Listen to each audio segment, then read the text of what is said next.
Right. Welcome back to the channel where we talk about whatever we want, pretty much, and share some very unpopular opinions on occasion. I believe Hungar has a show later this evening, so we'll see. Um, it is, let me move my dragon, 6:30. And yeah, so live with Jim. I got my new hat. Oh, wait. That's right. Wildcats, baby. Um, but other than that, I've just been handling some 3D prints. What? I am chatting online. Chatting online. My wife is. Why?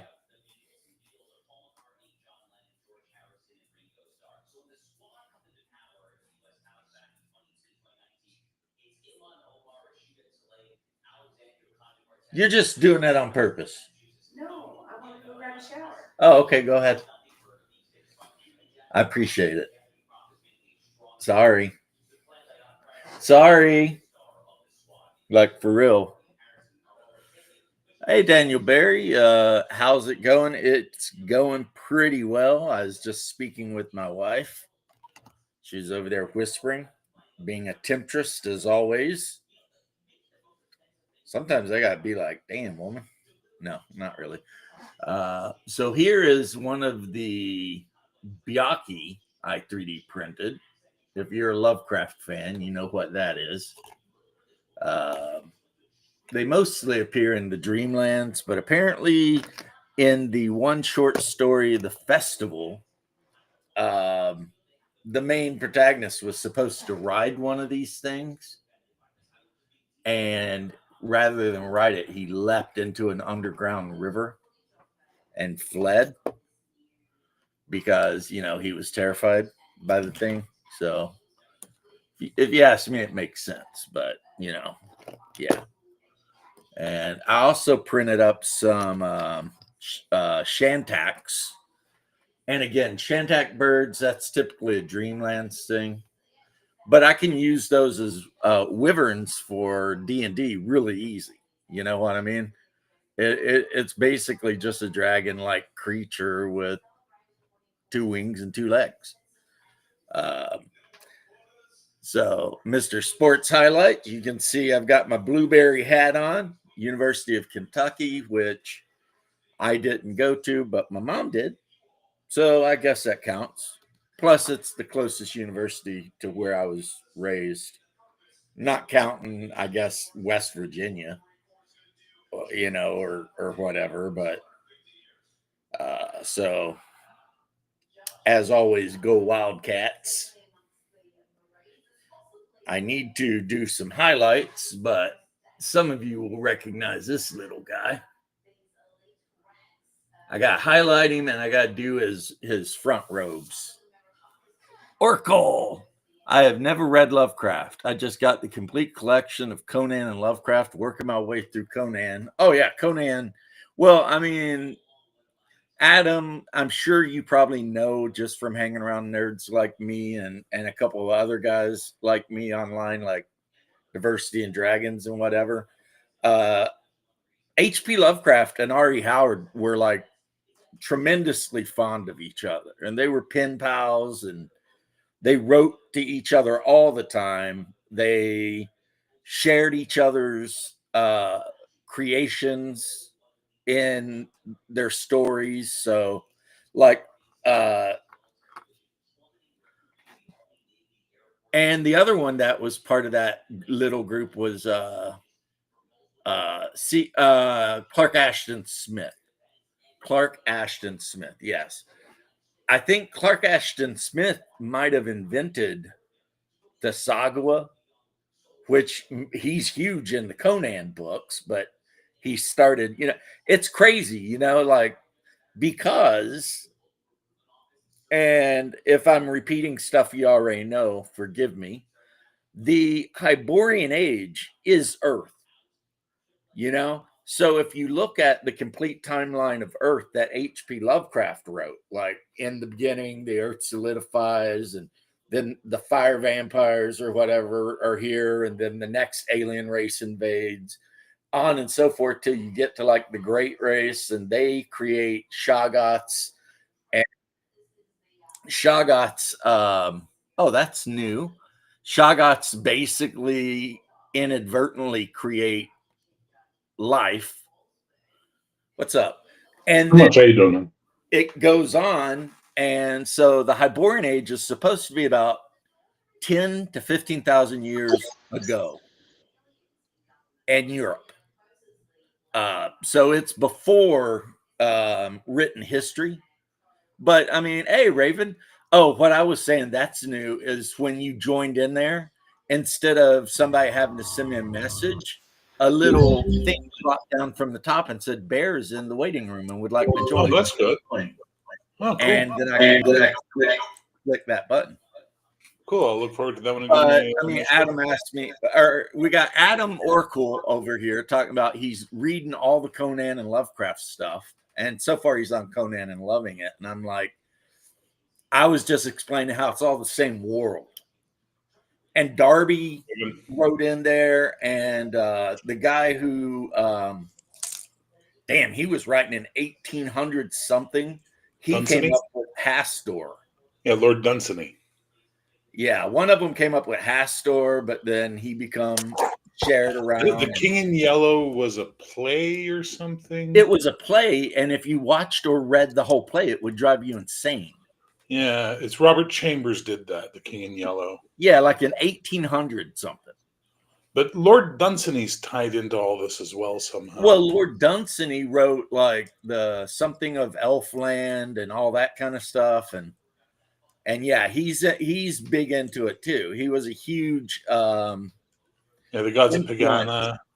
Yeah, he's a huge influence on Lovecraft, who took what you just said, the whatever of whatever. The Gods of Pegana? Lovecraft took the Gods of Tegama and changed all their names. Makes sense. Like there's a YouTube video, it's like 2 hours long, and it's the Gods of Tegama, right? And if you watch it, and it's animated, and it talks about the universe and everything, and you can see the different Lovecraftian deities. Who's the guy that does those amazing Conan videos? What was that guy's name? Something Half Off. Yeah, Grim something Half Off. And he has great videos about all the Conan deities and how it all links together. What's up, RPG Dad? Crafting Gamer. I was watching your painting video from, I don't know when you did it, but your latest one. Cool. But I think that's the difference between my age of role player versus younger people. And I'm not saying it's a negative thing. I'm just saying it's just a reality. Is I grew up reading Conan, Tolkien, Lovecraft, Lieber, Vance, that whole sword and sandals kind of pulpy, whatever, right? That's what I read. And because that's what I read, that's how my game was. But if you grew up reading Harry Potter and Percy Jackson and the whatever, then obviously your experience is going to be totally different than mine. And you're going to play the game totally different than I do, because we have different views actually of what fantasy actually is. Yeah. So, I mean, while I will make fun of the D&D guys for going to the prom, I actually, on an intellectual level, understand it, because, I mean, that's what they know. And you'll probably get this. This is my shirt I got. Mr. Gorn's Stick and Rock. Yeah. Ancient fighting techniques. Smack with stick, throw a rock, no speed required. Yeah. And then get taken out by frickin' homemade cannon shooting a diamond. Yep.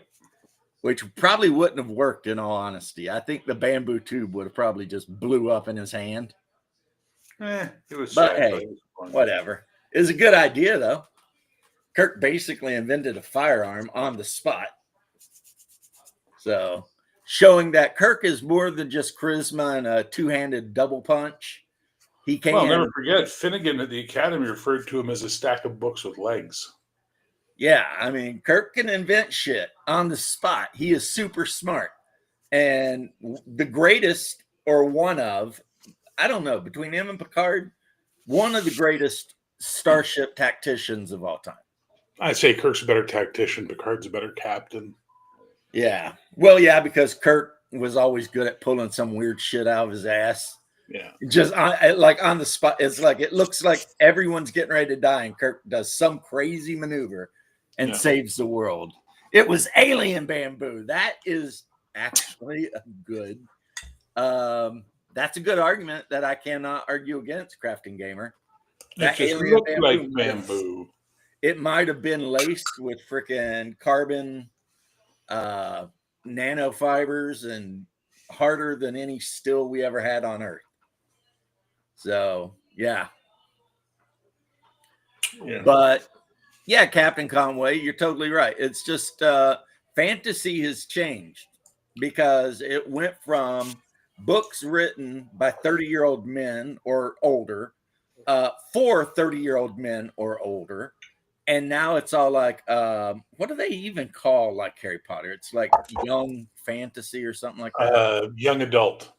Young adult fantasy. So, you know, the thing is, those young adults that read that stuff when they're, 14 or 15, they grow up, they find role playing, and I once made a megaphone out of a string of a squirrel and a string, a squirrel, and a megaphone. Oh my God. Oh, there's Doc. See, instead of you guys have to send me a message as soon as you enter the thing, it says Doc wants to join the show. Hey. And that's new. That's new.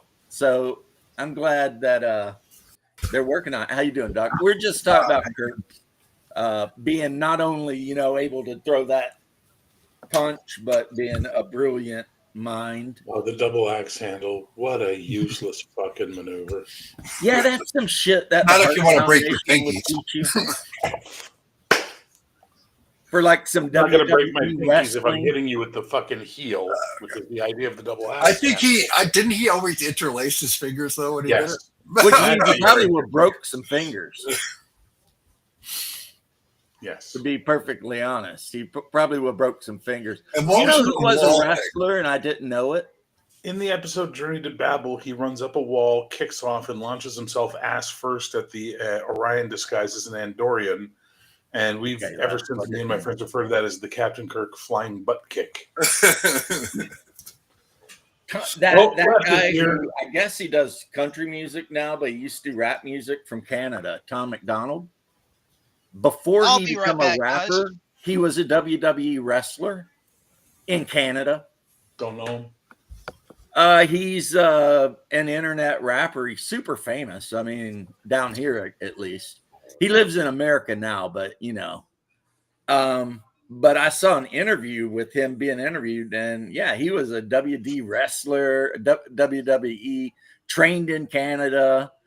And they asked him why he got out of it. He said, just injuries piling up and the whole wrestling gig, there's a lot of politics. You got to make the right people happy or else, you never get to be anything but a guy that someone else beats the shit out of. The term for that is jobber. Yeah, you're a jobber if you don't make the right people happy. So he said he realized his time had come after a couple of years and moved on. How the hell are you guys getting those colored backgrounds on your thingy? You mean left? Yeah. I think there is a way you can do. I'm back. Welcome back. How is it you don't have a black background around your avatar? Me? I don't know. It just does that. Let's just That helps. I don't know. It just does that. I wish you could have it bigger than that tiny little circle. I know, but it Right. just does that. Mine's even tinier. Yeah. So I No one's watched gonna hold that Heat against you, last though. night. Heat, For the first fantastic time movie, except in for the 30 end. years. 30 years. I haven't seen that movie. I saw it in the theater. Okay. And I remembered halfway through exactly why that movie pissed me off in the theater. What was that? The serial killer subplot. It was kind of unnecessary. What movie? Unnecessary, goes nowhere, and does nothing. You can get to the exact same ending sequence just by having him betray them. You don't need to have him be a serial killer at the same time. What movie are we talking about? Heat. Heat. What Yeah. bothered me was the ending, the chase fight scene, and the Who was behind supposed the to be the airport. serial killer? The guy, okay, so the guy that they pick up for the job at the start of the film who shoots the Who bank ended guard, up shooting all the guards? Yeah. And that guarding guy, all the- later we have him with the prostitute where he beats the prostitute to death. And then they have the scene where Al Pacino shows up to where her body is found and the mother's there and all this. And we find out this is like his 12th victim and they've been chasing him all this time and all this kind of shit. And that never gets resolved because he gets killed by fucking De Niro in the hotel. Now we never get a resolution on the serial killer subplot. Why fucking put it in there? The only part of that movie I remember, honestly, Bear, is the run and gun with The running gun from the Val Kilmer bank. Yeah. It's a good running down the gun. street and It's a little shit. bullshit, though. I'm not saying it's a little not, bullshit. but I remember that. It's well done, but come on, they're flanked, and they're Right. kicking ass and taking names while they're flanked like that on a fucking city street. Yeah, but you know what they did is that scene was so popular that Rockstar Games put it into Grand Theft Auto 4. Yeah, I remember that. yeah. When you're playing Nico Bellic, you rob a bank and you have that whole run and gun scene down the street. But I That's cheated. actually better because it's across the whole city. right. Running.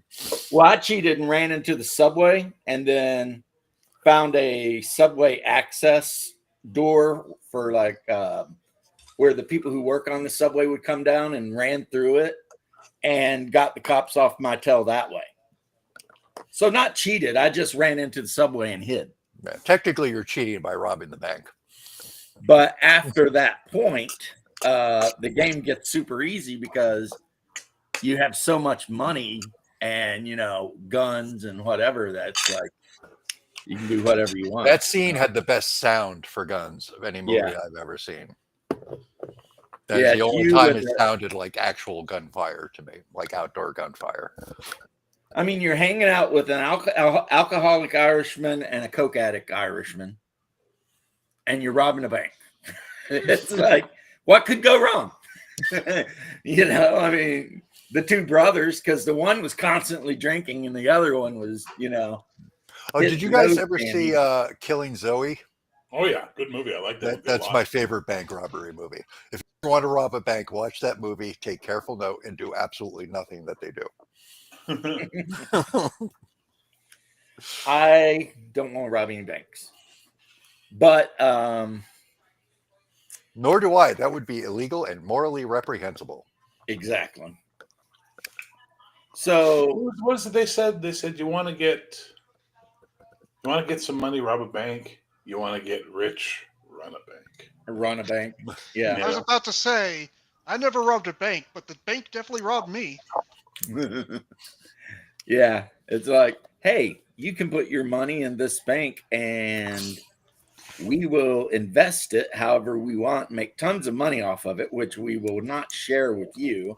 And it's And- gone. And then on top of that, we'll make you pay us to look at your money, take your money out, Rub it do on our nothing junk. at all. I got a savings account, and every now and then I look and I'm just like amazed at the fees, you know. It's like, but I don't even use this account except for savings. Whatever. The I'm with fees this are bank in insane. Canada. It's called Tangerine, and it was originally called ING Direct. It was a Dutch bank, but then they Oh, I forced them to be remember that. owned by a Canadian company. So Bank of Nova Scotia bought them, but there ain't no fucking fees. Yeah, I'm at Bank of America. There's no end to the bank fees here. It's Yeah, it's amazing. like- It's amazing the things they think up to charge you for. Yeah. Yeah. If you don't have a certain amount in your account, you get feed. If you take money out, you get feed. It's amazing. It really is amazing. Hey, Leth, check the ball cap out, man. Yeah, Yeah. You don't sound excited. I'm not much of a sports fan anymore. Is that University of Kentucky or something? Yeah, Dude, okay. it's University of Kentucky. And then on this side, it says, or no, this side, Wildcats. Wildcats. And it's Kentucky blue and white. I don't know if you know this, but our flag's also blue and white. Well, it's blue with our seal on it. The stick The still still's white, though. on. Yeah. So, but I appreciate your contribution, homie. But yeah, he lives closer to Louisville. He don't know anything. He probably likes the Louisville. Louisville team. I'm 4 hours away from Louisville. Well, that's close in Kentucky terms. Well, how far are you away from London? James. Probably closer. I'm not sure. James. Yes, sir. That fellow's name is Grimdark Half Off, and he Oh, he's hasn't awesome. posted a video in 5 months. And Oh, I know really? he He does fought that. cancer. He does He'd been that. fighting, his Patreon's gone, and he had been fighting cancer. I know that. Oh, well, that sucks. I didn't know That's that. actually, he made great videos. I loved his videos. Okay, Well- fair enough. London's a little bit further away than Well, Louisville. it's across the ocean in England. No, I'm we talking have about all London, of the Kentucky. European capital cities in Kentucky. Yeah. We've even got like Bethlehem and Jerusalem, and I mean, you name it, we got it. It's all there. Oh, Laurel. That's Plus, Laurel. I've been to the London you speak of. I'm not sure it's entirely fair to say it's in England anymore. Well, yeah. I Or thought there like was a place. My in brother, Kentucky when he's called always London, cracking a but joke, as I they think I'm say wrong. in France, Assalamu alaikum. Oh, yeah, there is a London, Kentucky. It's a city. Oh, there's Londons all over the place. Yeah, London's all Okay. over. So 11 days ago, he said, bad news, the CT scan came back and there's a 20-pound tumor in my abdomen Holy shit. from the liposarcoma, and it has not shrunk. At this point, my edema has been fully counteracted by dialysis, so I have this skinny body with a huge giant gut slug in the middle that looks like a water balloon or a pregnant lady rather than anything natural. Okay, are they going to be able to remove it? Oh, man. Well, I hope we find out. Jesus. Yeah. That Now, sucks. I would say they could remove it only because my mother had basically that same thing. Oh,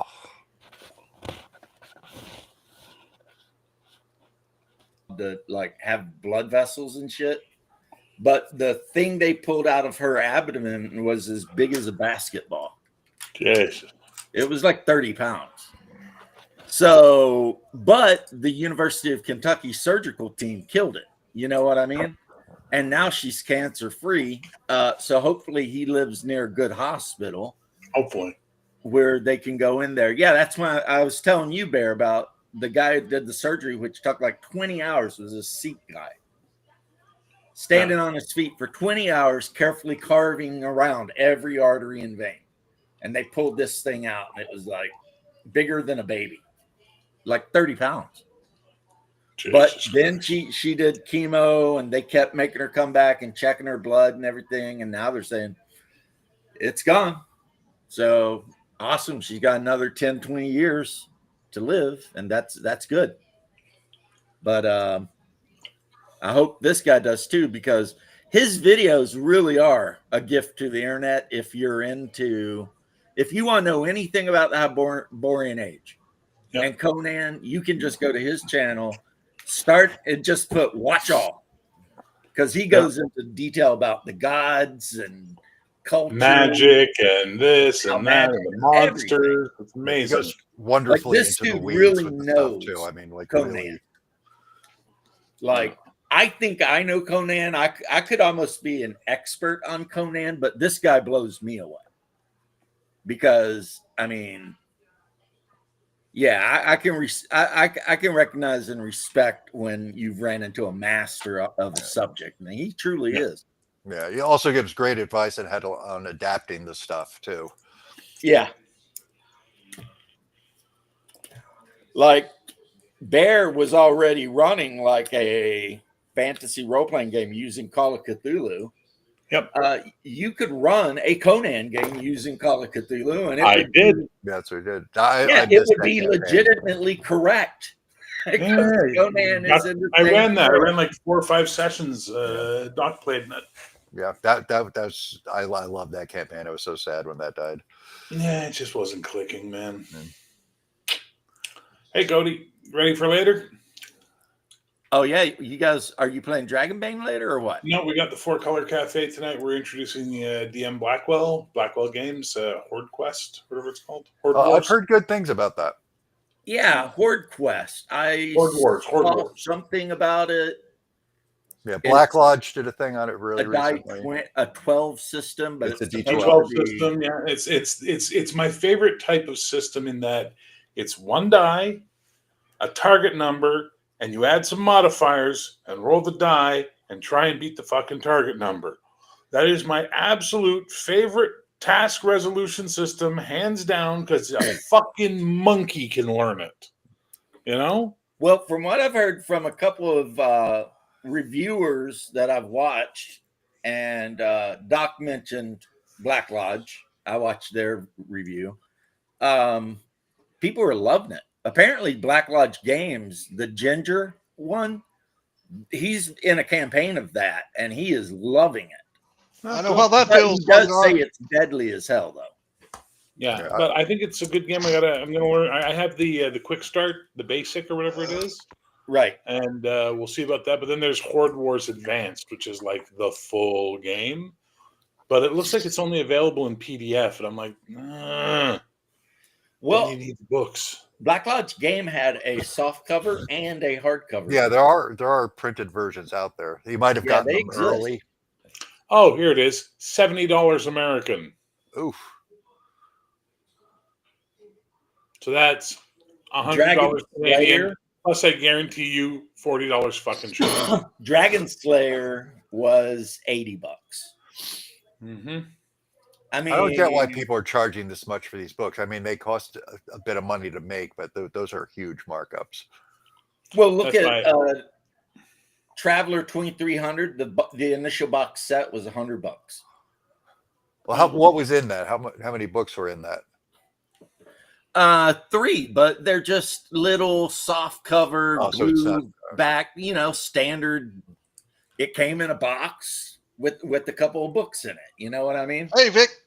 Hey, what's man. up, Vic? What's up, Vic? Oh, Been a fuck. minute. I guess you've been out on the road or whatever. I wasn't working today. I was doing old Dave Con crap today. I was trying to get badges and week. stuff done, and Hungar, Tennessee, super cold and then hot. That's what Mom said is going on where she is up on the mountain. Like one day it's 80 degrees, next day it's snowing. Yeah. Like, Here in Kentucky, you can have the entire season's weather in one day. Oh, Yeah. hey, it doesn't matter what the shipping is to Canada. They don't ship to Canada. Well, that solves that. That's weird. hey, I can have Greg Gillespie bring it to you. The only company I've ever sent something to Canada and had 0 issues and they didn't charge me nearly anything is the idiot that makes Burning Wheel. Because he's in New York, apparently wherever he's stationed is like, a 5-minute drive from the Canadian border or something. Yeah. So I ordered that book and sent it to Dungeon Master's son because he was interested in it, and they didn't even charge me a postage or anything. They were just like, cool, boom. Now, I don't know if anyone run it because the problem with that game is you read it and you get super excited about it, right? You're like, oh man, this seems awesome. The character creation, blah, blah, blah. And then you realize you can't play the game though. Which game? Burning Wheel. The rules are so convoluted. If you wanted to play the game, you are going to just have to house rule all the rules. There's a couple, like Rollmaster was like that to me. I had to like redo so much of it. It is like insane. Like if you want to use the full combat thing, every player has to have a blank sheet with 3 columns with options on it, and you secretly fill out what you're going to do, and the NPCs too. And then you flip them over and you see. Oh, I hate whether that. they The top painted secret or dodged hand-to-hand or was like slashed, that. And it's just Top like, Secret was the you can't worst. play that game. So again, a die, some modifiers, and a target number. Wow. The What a basic simple fucking game. design concept. Yeah, the basic game before you overcomplicated it was based on Shadowrun 2nd Edition. That's not an encouraging thing to hear, man. Well, but a little different. It was like you had your attributes and skills. You rolled that many dice versus a number, and if you got the actually more like West End games, really. You know, you roll a handful of dice and you add them all together and try to beat a target number. Well, you know what? It's really funny. I've been working on my my Battle Axe game that I want to put out, and I fucking hate it. Because I'm trying to figure out how to make OSC, you know, how can I get it to work? Like, I just got to design my own fucking system again. Like, I just have to, you know? It's just the way it is. Which means I will make no money because people only want to buy shit for Shadow Dark or Old School Essentials. So, you know, there it is. This is the world we live in now. Hey, come up with a good idea though, and put some shit out for Shadow Dark /OSC. I don't want to put shit up for Shadow Dark. I don't like Shadow Dark. I didn't want to go to work every day either, but I did. No, I do go to work every day. That's the point. My hobby's not meant to be work too. Oh, okay, then I get you. I was just saying, if you're trying to make money, I mean, that's how you do it. No, I'm just accepting my fate that I will always be a guy who has about 100 regular customers, and that's it. Yeah, Adam, you're right. In Burning Wheel, you also had a social thing, like a battle of wits. And it was the same thing. You had the sheet that had all the things you could do. And it was like insult, taunt, blah, blah. And like, depending on what everybody picked would depend on, I mean, it was like, I still am not 100% sure how that shit works, you know? And I own the book. And I've read it multiple times. And one of Shauner's buddies from the old RPG Brigade, he played it for a year, but even he admits in the video when he talks about that they basically just dumped the actual mechanics from the book, except for character creation, and just used a Dice 6 pool like West End Games, because I don't know what the guy who wrote those rules was thinking, but I hear he's kind of a crackhead anyway. So, Crackhead, the role-playing game. I still don't understand how people think they will role play whilst using a system that's a war game. Yeah, I don't know. I mean, that's Captain Conway. You sound like a buddy of mine who has passed Shauner. Not beloved by everyone, but beloved by me because I knew him for over a decade. And he said that about D&D, and we would always argue back and forth because I'm like, he'd be like, D&D came from chainmail, so it's basically a war game. I'd be like, but you can role play. And I tried to explain to him how me and my brother and our friends, when we played BattleTech, we role played while we were playing BattleTech, which is literally a board game. I've literally seen people role play while playing HeroClix. I mean, you can do it. It's just how imaginative are you? You know, but then some people want story games and stuff like that. And I'm not saying I hate that because I do play Vampire occasionally, but it's like this game, though, Burning Wheel, it's like I have no idea what this guy was thinking. But I did love the character creation. I loved how you picked your race, you picked where you were raised, like rural, town, city. Then you could like pick, whether you want to be a craftsman, a guard. You know, there's a whole list, and depending on it was like a branching tree. So depending on the choice you made would open up more choices, and every choice would add to attributes or give you skills. So if you follow the list at the end, you could have a really cool character. But and it's a great way to do it. They stole the idea from Rollmaster, right, you know, yeah. It's good stuff. You know what I'm gonna do, James? No, I'm gonna pull out my Bastard Sword rules that I was working on a couple of years ago before I gave the name to Max Boivin, and I'm gonna see if I can salvage them for Battle Axe. I have faith that you can. And then I wrote a game because that's what I always do. I want hating them. But I wrote a game in 2017, 2015. I know it's on Biggest Geekus. What's it called? Adventures in. This is not a game. It's a tribute, I think. This is not the greatest game in the world. It's a tribute. Yeah, something like that. And what kind of game is it? People download it and tell me that, like Justin, before he decided to be super offended with me, was talking about how he wanted to do a second edition and clean up my writing because it was never edited. I was on a lot of drug pain medication from my injury, and I just sat down in front of my laptop with Microsoft Word Advanced, the good one, and freaking went nuts and wrote a role-playing game. And then I ran it for a year, and the people who played it all said they loved it, but the people who played it were all friends and stuff too. So, I mean, they're not going to be like, you suck. Allow me to explain to you why your game sucks, sir. I thought we were friends, Bob. Yes, we are. And friends don't design shitty games. Hungar says he's got 2 copies. Yeah, so everybody said, oh, no, that's a great game. But then again, I'm sitting there with a neck brace on, having just had, vertebrae replaced and my shoulders all jacked up. So I didn't expect them to be like, to be honest. But I have made it known, and I'll say it again since those old videos are deleted, that if anyone wants to download it and use it to do whatever the hell they want, they have my full permission. I actually have to get that. I want to see what James made while he was like full of pain medication. On an even roll, you take another Percodan. Well, first off, you pop a Quaalude and you do this.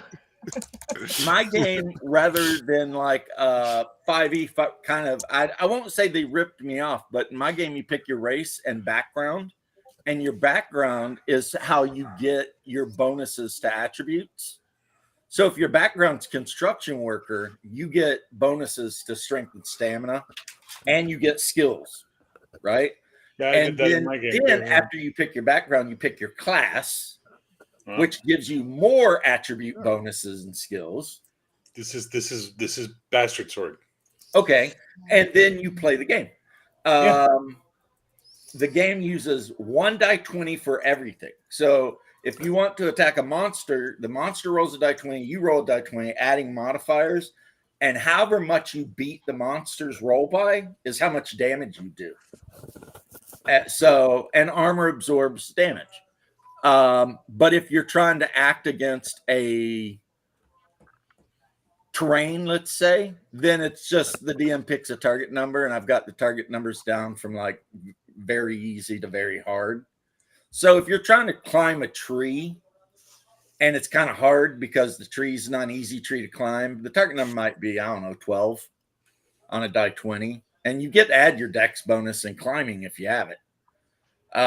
But if a bear's chasing you and you're trying to climb a tree, now you and the bear have to roll off to see if you can get up the tree before the bear gets your ass.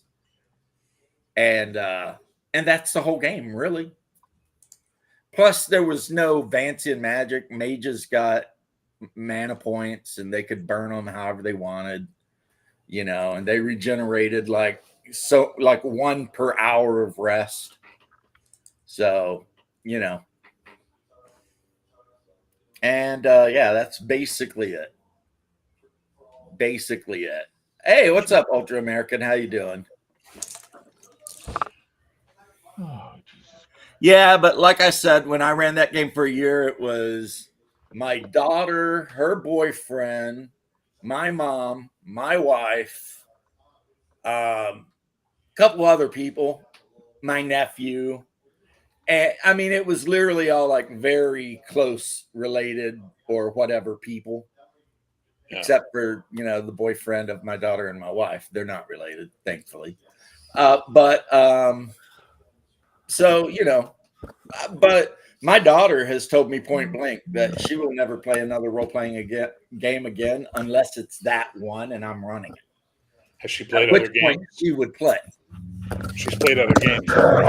Oh yeah, she was a gamer right up until she got old enough to think about marriage and boyfriends and college and stuff. Okay. Your wife's boyfriend? No, my daughter's boyfriend. At the time, she was 17 and she had a boyfriend. But after that campaign ended, she never played another role-playing game again. Wow. And she's told me, now she's almost 27, and she's told me multiple times, or she is 27, the only role-playing game she would ever play is that game. Because Did you ever play GURPS, James? I tried. Okay, that sounds like my experience. Go Yeah, into further I detail, tried. please. I got the book. I handed it out. We sat around the table. The players, we sat there for 4 hours. No one ever got a character done. Yeah. And I then hear we that's the thing. said, Like, "Screw this." character creation is the nightmare, but once it's over, apparently the game just runs like silk. Yeah, it's just like you roll dice sixes, like 3 dice Yeah. sixes or something. Man. Roll The low, and there you character, go. other than that, the character creation kind of breaks even the gameplay in a lot of ways because there's a very optimal way to make characters. And they all that's the kind of problem is when you game with people who are concerned with optimizing their characters, but they haven't read the whole GURPS book, then they sit there for hours and hours trying to figure out what attributes should be where and exactly which skills they need. Also, it can get really complicated. Like, for instance, a perfect example, if you want to make like a physician character, there's like 12 skills you need. Right. And it's like you really have to know it. As Connor used to say, it was analysis paralysis. Basically, my player group spent so much time trying to analyze the game that they were paralyzed. They couldn't make a choice because there were so many choices that whereas when you play OSC, it's like, really, at the end of the day, you got two choices. What race, what class? That's it. There's your two choices. Really, really tired of what's the word I'm looking for? All these simple games and these rules light games. I'm getting really tired of them because it's just like, yeah, I get it. It's all so fat. I get it. You know what I like? I like a little fucking crunch in my game. Not a lot of people do. Not fucking Horkin fiber chunks. I just mean like, I want some crunch in there. I want the good stuff, but I want a little bit of mechanic to it too. Which is why Pathfinder is still a thing. Pathfinder's too much crunch. Right, but there are people out there that want that. That's high level crunch. That 3-5. I'm talking like when it comes to crunch. Let me see. What would be my perfect level of crunch? Yeah, AD&D. No, I really D&D is. I play it because it's a game. And AD&D honestly can be as crunchy or not as the DM wants to make it. Yeah, as you choose to involve, right? Because you can just say, I'm not working with these segment bullshits, and I'm going to drop the weapon versus armor bullshit. And the next thing you know, you're basically just playing OSC Advanced or BX. Ooh. Learn to put your mic on mute before you take your headset off, turd face. Sorry. What the hell? Also, that's making me feel like there's a turd in your room. We just had to clean the Keurig, and we had to run vinegar. It's one of those coffee makers with the pods. Yeah, you have to run. Yeah, we have to. You have to run. run vinegar through it, and we should have flushed it out enough, but definitely not, it turns out. Why is your So it's coffee okay. table- Vinegar is actually Yeah. good for you. So It's I don't drink coffee because I want my pipes cleaned. just if you're going Oh. to drink vinegar, go with apple cider vinegar and mix it like with a lot of water, so that don't burn your throat and take all the enamel off your teeth. Yeah, no shit. Yeah, no. For the Keurig, you can. You gotta. It's like a long process. The descaling process is a long. You're like there for the afternoon, Mm. but you're gonna run like 6 full, minimum 6 full batches of water after you've done the vinegar. Yeah, That's we when did you too. It use was definitely not enough. Captain two- Conway, Two you're is not nowhere wrong, near enough. You gotta do but like 5. it requires the correct group of players to achieve that. If you got a bunch of players that are down with what you're down with, and they're sitting around the table in front of you, and everybody's just there to have a great time. And I know this has been said a million times, maybe even by me, just me. You can have fun with any system, but if you're not lucky enough to have a bunch of players at your table that are willing to just play a game and not argue every damn thing, then it doesn't matter what system you're playing, it's going to suck. That's fair. I mean, that's just how it is. Hey, Shark, Semper Fi, homie. How you Chomp doing? chomp. Yeah, chomp chomp. Oh, did anyone catch the game last night that Purr was in? No. Mm-mm. Oh, it was awesome. He showed up on camera for the first time. What game? Whose game? I can't remember it was a channel I had not heard of before. They did this weird like G.I. Joe game. He stole the show in that game. Oh, was it though. Logan's channel? Might have been. Gaming from the Hilt? Yes. Prick didn't tell me he was running a G.I. Joe game. Son of a bitch. I have to sort him out next time I talk to him. Yeah, he played a badger. He was hilarious. I used to love G.I. Joe. Like, It's over there on my shelf somewhere. well, not the role playing game, but when I was a kid, that's when the cartoons and the toys were out. Oh, yeah. Man. And I don't know why. Maybe there's something mentally wrong with me, but I always liked the Cobra stuff better. Like the Hiss tank. Okay, obviously it's not really a good design for a tank, but it looks cool. You know what I mean? It's like, damn, that thing looks kind of cool, especially when you're like 11 or 12, and it's all like jacked up with the gun on the top and the turret and stuff. You're like, wow, that's cool. Whereas the G.I. Joe tank was just like an M1 tank, Yeah, the villains often get better equipment. When I used to play Homeworld, I always swapped out my ships with the bad guy models. And then yeah, like They were so much cooler. Not always true. I like the Mammoth tank from Command and Conquer. well, yeah, but Command and Conquer, you can play either side, so that don't matter. Yeah. But yeah, you had the Hiss, and then was it called the Rattler? The Their Rattler, airplane, which was just a freaking A10. Cobra! And I mean, who didn't love the A10? You know, I think it's the A10, the Warthog. Yep. Yeah, it's A10. That's what the Yeah, Rattler looked they like. called it Rattler looked the like a Rattler warthog. or Yeah. some shit. But And meanwhile, the Joe fighter looked like a fucking tomcat, right? So yeah, it's Tomcat. the 80s, baby. And then you had the I had these guys. Who was it? Zargon or whatever. The Australian dude. And if you ran him under the different Dreadnought. colored, if you ran him under different colored water, his skin would change colors. Like, and he had like a mercenary unit and shit like that. And also Sultana or whatever her name was way hotter than Jane. Oh, the Baroness? Yeah. I had a buddy of mine who was married to a German girl, looked exactly like the Baroness. It was Yeah. disturbing. Yeah. Even 12-year-old James was like, damn. I like that kind of dangerous thing there. But anyway, I grew out of it. But The other thing, if Hungar's still here, he knows.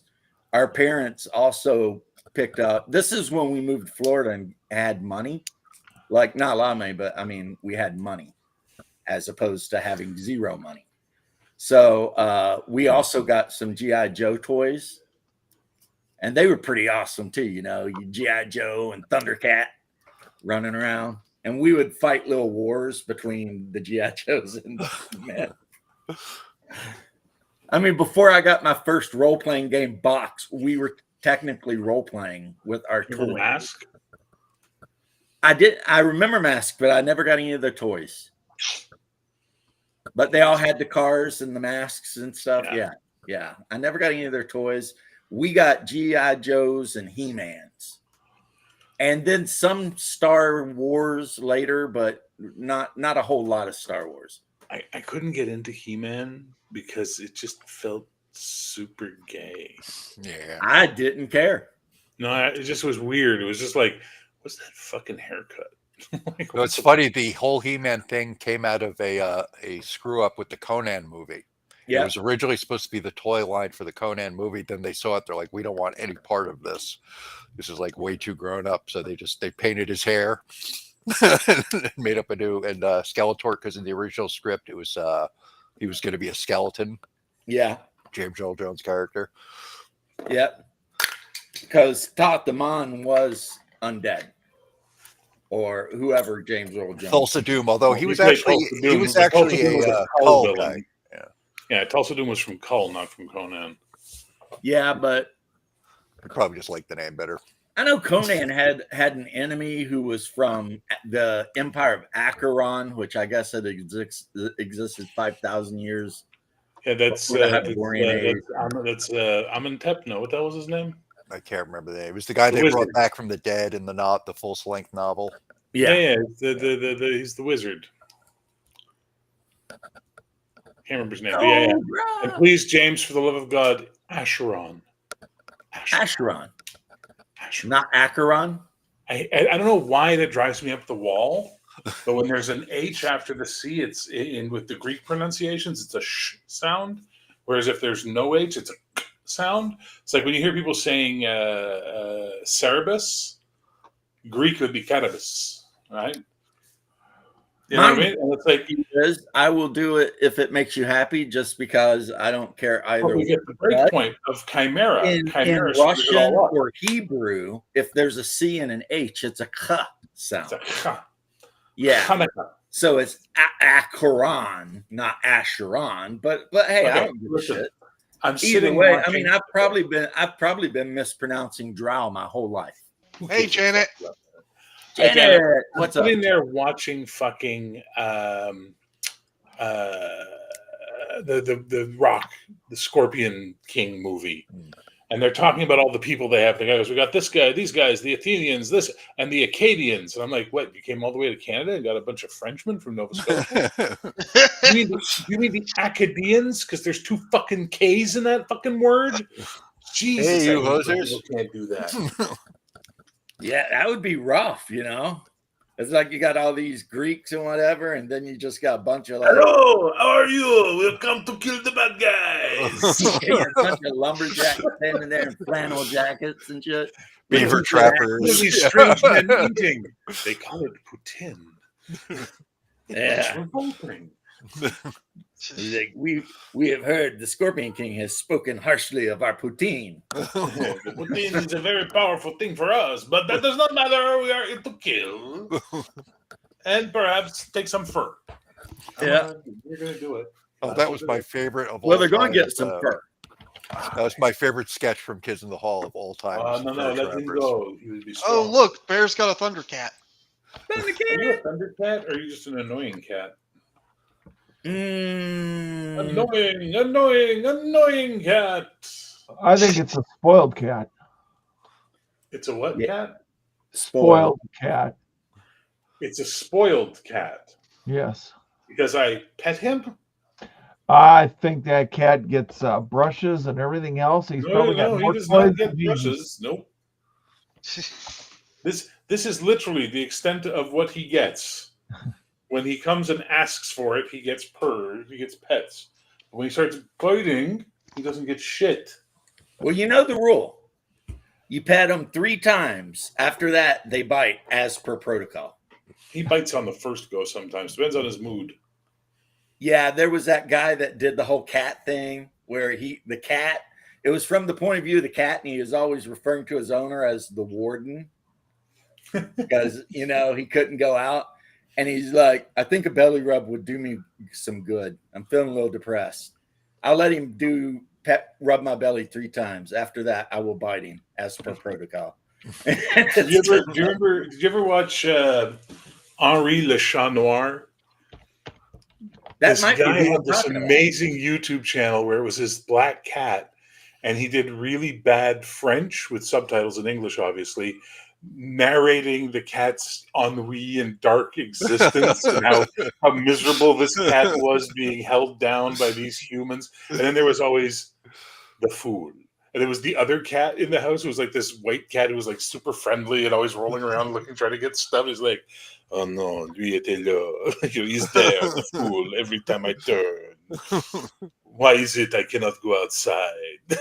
The worst thing I have ever seen on the internet is somebody took like a shit ton of Garfield cartoons, set it to freaking sad music, and removed Garfield from all of. Yeah, that was actually done as a web comic first, and so much so that they let him publish a book because I think it's what's the name of the guy who created Garfield? Anyway, they thought it was fucking hilarious. They loved it. It's fucking depressing. It's just John sitting there talking to himself. And it's so and dark lonely and depressing. And miserable. Yeah. I mean, it's like you're looking into the mind of a truly depressed, insane human being. Yeah, you can just Google it. It's called Garfield Without Garfield.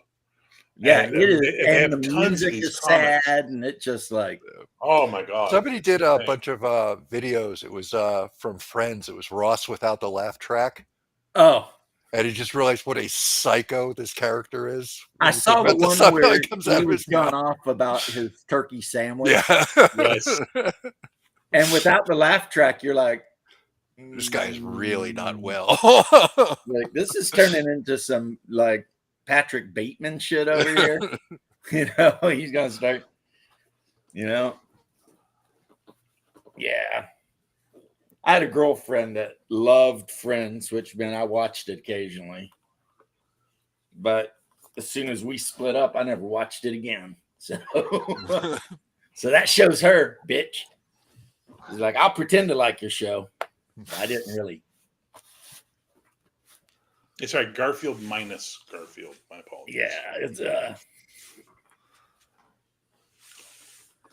we have no phonetic normalization.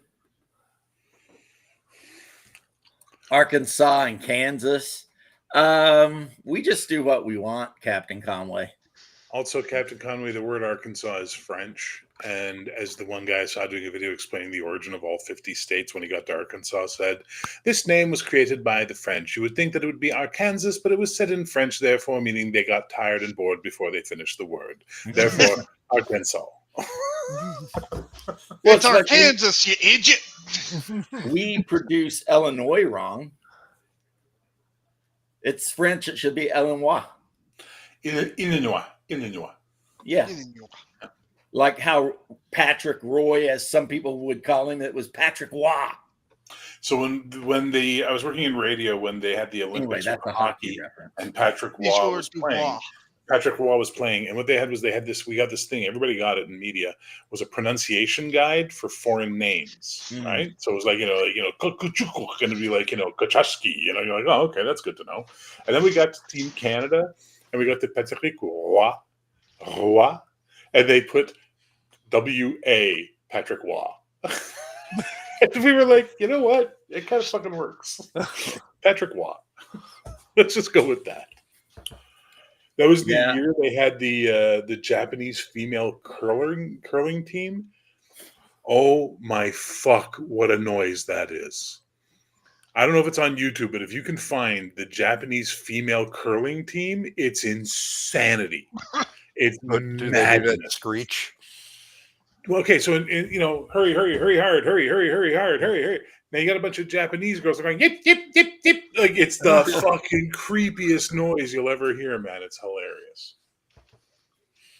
Yeah, I had a rough time when I was in Korea. Just the way women speak over there, just this weird, like up and down and No, up and don't touch down. me. Leave me alone. Go away, round eye. Yeah, that would piss me off.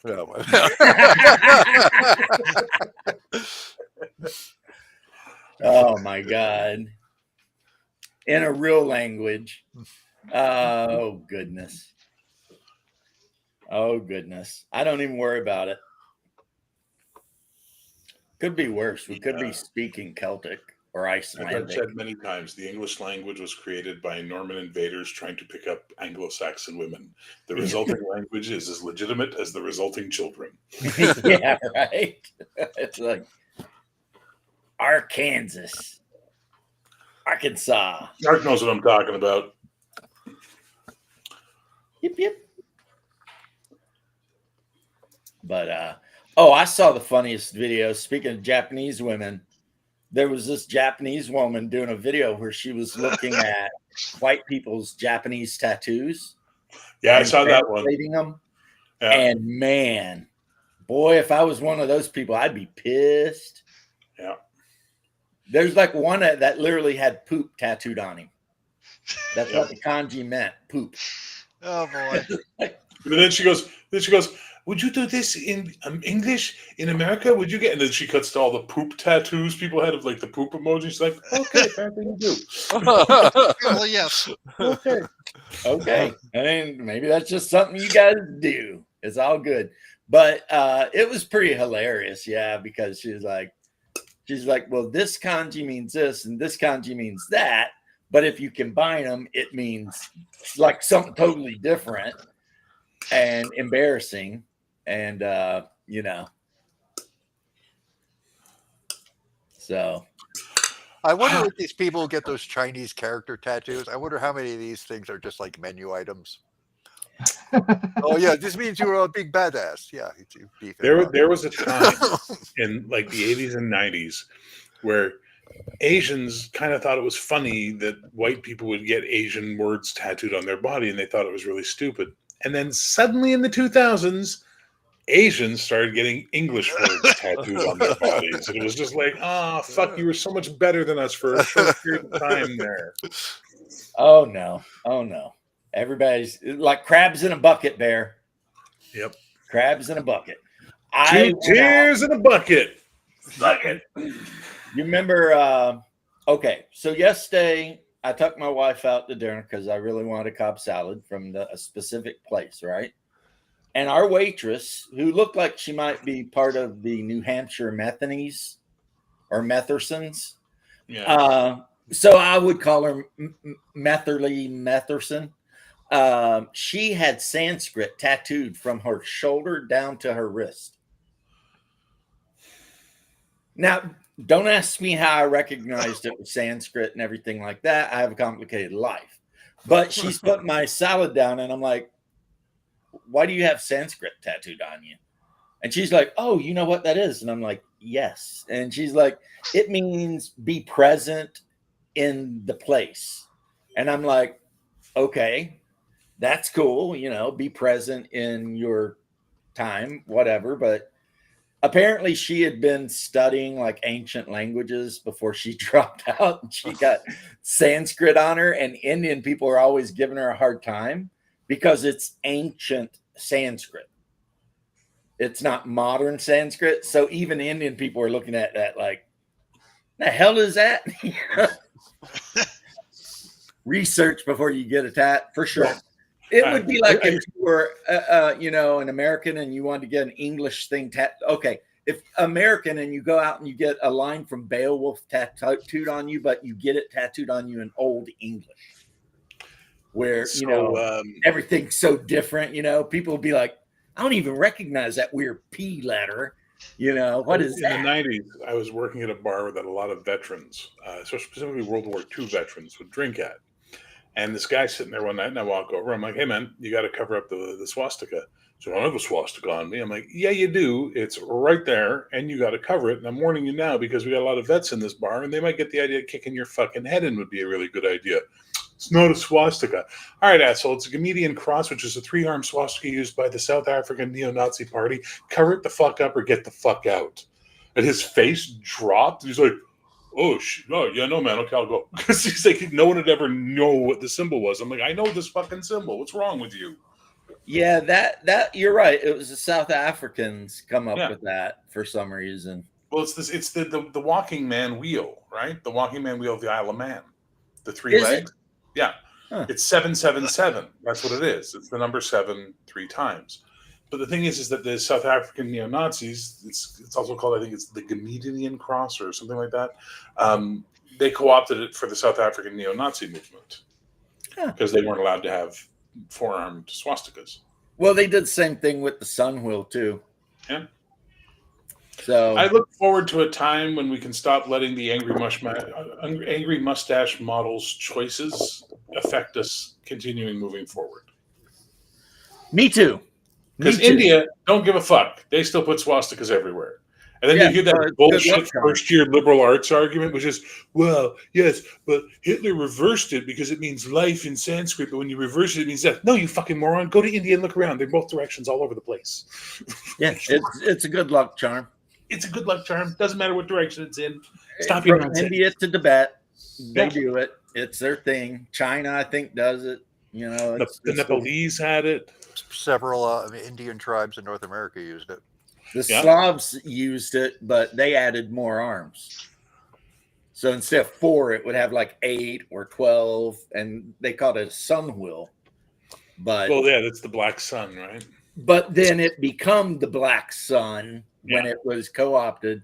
And if you look at the black sun one, there's an actual broken cross hidden in it. Yeah. So, I mean, you know, it's pretty sly, really. But if you see like a guy and he's got like an 8-armed swastika, that just means he's Slavic. And Slavic people in Eastern Europe, they are very proud of their ethnicity, even though they technically don't have. Well, they're people of color now, so. Yeah, they are people of color. But it's like as a white man, I'm not allowed to discuss my Slavic brothers. Right. I might be offended. You know why they define them as people of color, right? You know the because of oppression or something? No, because they got tired of people explaining to them that the word slave came from Slavic, therefore white people were slaves too. So they took that power away by declaring Slavs people of color. Now they can say white people were never slaves. That's how fucking insidious their brains are. Wow, that made my whole brain stop for a second. Like, I think I kind of disassociated there for like a couple. Well, what? On that note, I got to go and prepare for the 4-Color Cafe starting at 8 p.m. on my channel, Bear the Gen X GM. Come on by. We're going to be talking to DM Blackwell, the creator of Horde Wars. We're going to be talking about his game tonight. So come on by if you want to check it out. And Doc's going to be joining me on the panel alongside Cody. So we're going to have a nice little group to talk about. Oh, you got Cody? Cody never joins me. Well, I love Cody, though. Cody's a radical guy. Joins me on the panel. I still love him. Anyway. And you're right. You got your thing at 8, don't you? Yes, I do. We'll see you guys later. See ya. Yeah, I gotta go too. So you're a reprobate. Yeah. Thank you, and so are you too. Yeah, Hinduism is technically a pagan religion, to be fair. Hey, Shadow, how you doing? Vic, I love your dragons. Well, that's I think Vic was falling asleep there for a second. No, I'm doing the badges right now for DaveCon. So you're just busy. Yeah. But I printed up like 200 shields, and the shields, there's like 10 of each different heraldic symbols. So one's got a griffin, one's got a bear, one's got a, so if I want to print up a patrol from the Grand Duchy of Jeff or whatever in Greyhawk, I just get the griffin shield, paint it black and white, and then paint the griffin the opposite. Well, that's cool. So, yeah. So basically, well, I would join, but I have one computer and my wife is usually, I'm just messing with you, GM Cody. I know how it is, bro. You've joined me before. I was just giving you a little trash talking. Don't take it personal. And plus, I mean, sometimes us degenerates have to hang out together, and that would be No, me. we're reprobates. We're reprobates. I don't know what the difference is. I never went to school. Yeah. I went to college for like a semester, realized I hated it, and become a plumber. You know what you don't need? You don't need to know much about language or anything to be a plumber. It's like hot's on the left, cold's on the right, and poop goes downhill. That's basically the rule. You know what I mean? My Grand dad, Duchy of Jeff, because Jeff is based. Yeah. I have called it G off my whole life. And me too. I always called it G off too. So I mean, well, some guys that are super hardcore Greyhawk guys, they said it's actually Jeff. It's the old English way of spelling Jeff. Whatever. I'm sorry. My great grandmother was raised on a reservation. Hungar spent a lot of time on a reservation too, but I'm not going to get into that. Well, we'll keep this stream PG. But let's just say those natives that were on the reservation up in North Dakota, they loved him. I think they were Sioux. Lakota Sioux. Yep. I think they were. Boy, they loved Hungar. But when he was up in Alaska, he was dating one of the natives up there too. And she was really pretty, but she always smelled like fish. And it wasn't like, I'm not making a joke about her cleanliness or anything. I'm sure she was perfectly what they clean. eat. Like just the odor of fish was on her people all the time. So it's what they eat. Yes, man. Technically Hinduism is pagan. However, Hinduism is ancient and interesting. I mean, here's the thing. And I have exactly no power or authority to say this. But if you're a Christian and you want to study ancient religions, there's nothing bad about that. You just have to understand where you stand. And actually, it might be good to like broaden your horizon so that you can see, things. I'm not saying if your faith is strong, you have nothing to worry about. I've read the Satanic Bible. I've read the Ars Goetica, the Lesser and Greater Key of Solomon. Like I studied demonology for a while, studied Kabbalah for a little bit. And all it did is make my faith stronger. As it didn't like corrupt me. It just made me. No, Shark, the Vedic stuff is like 10,000 years. It's a very old religion, but so is Zoroastrianism, which is also like 10,000 years. But the thing you have to remember with the Zoroastrian guys is the three magi who visited Christ when he was in the manger were Zoroastrians from Persia. Now, why would three guys who worshiped Ahura Mazda travel halfway across freaking, the region to visit the baby Christ? It never says, but they gave him some gifts and then went on their way. And they snuck out because they didn't want Christ to get killed by Herod Antipas's father. But let me explain one thing about European paganism, right?